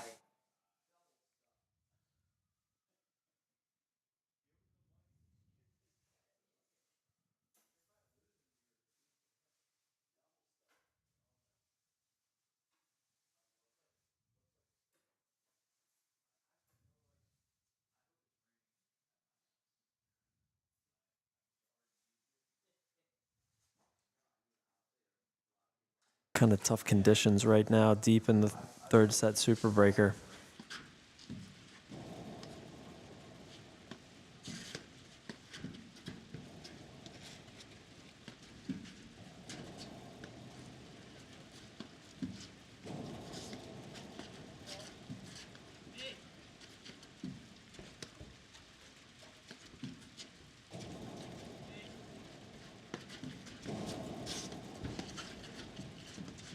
Wow, yeah. Ooh, that wet paddle. Yep, I was thinking the same thing, Jay. It just kind of falls right off, and it's tough to get spin.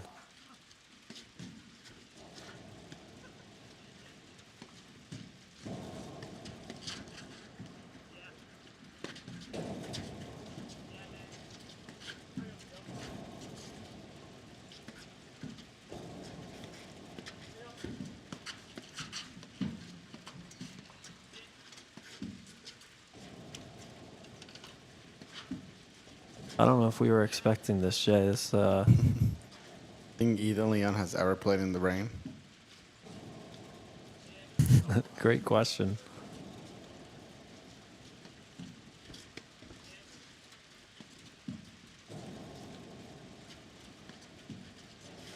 You know, in baseball, they'll put like a mic on, like, you know, Kyle Schwarber or like Bryce Harper or something during the Yeah. game. We should think about doing that. Yeah, the ball's starting to skid now. Oh, yeah. It's really coming down. Missed it wide.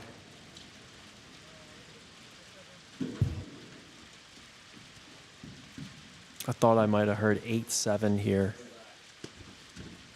A great serve. Gutsy serve. Yeah, that's amazing.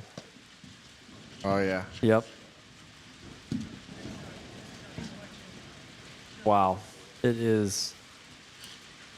These guys are troopers. They are.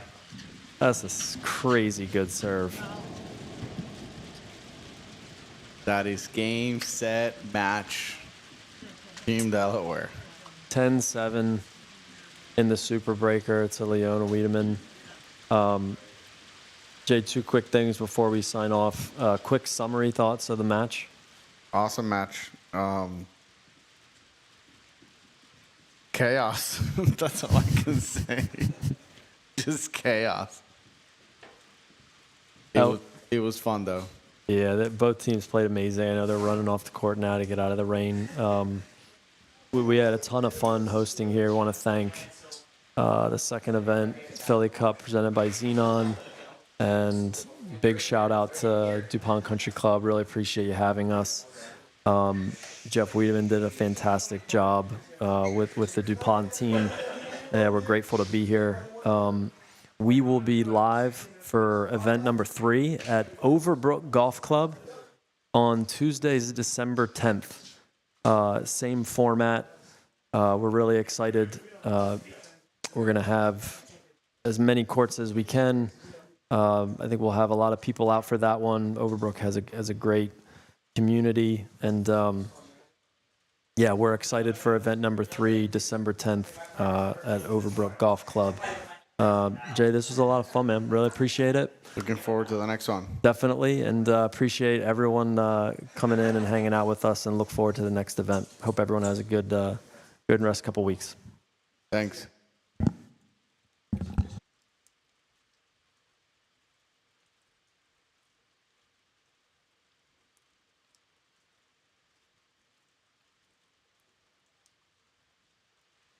Good rest couple weeks. Thanks.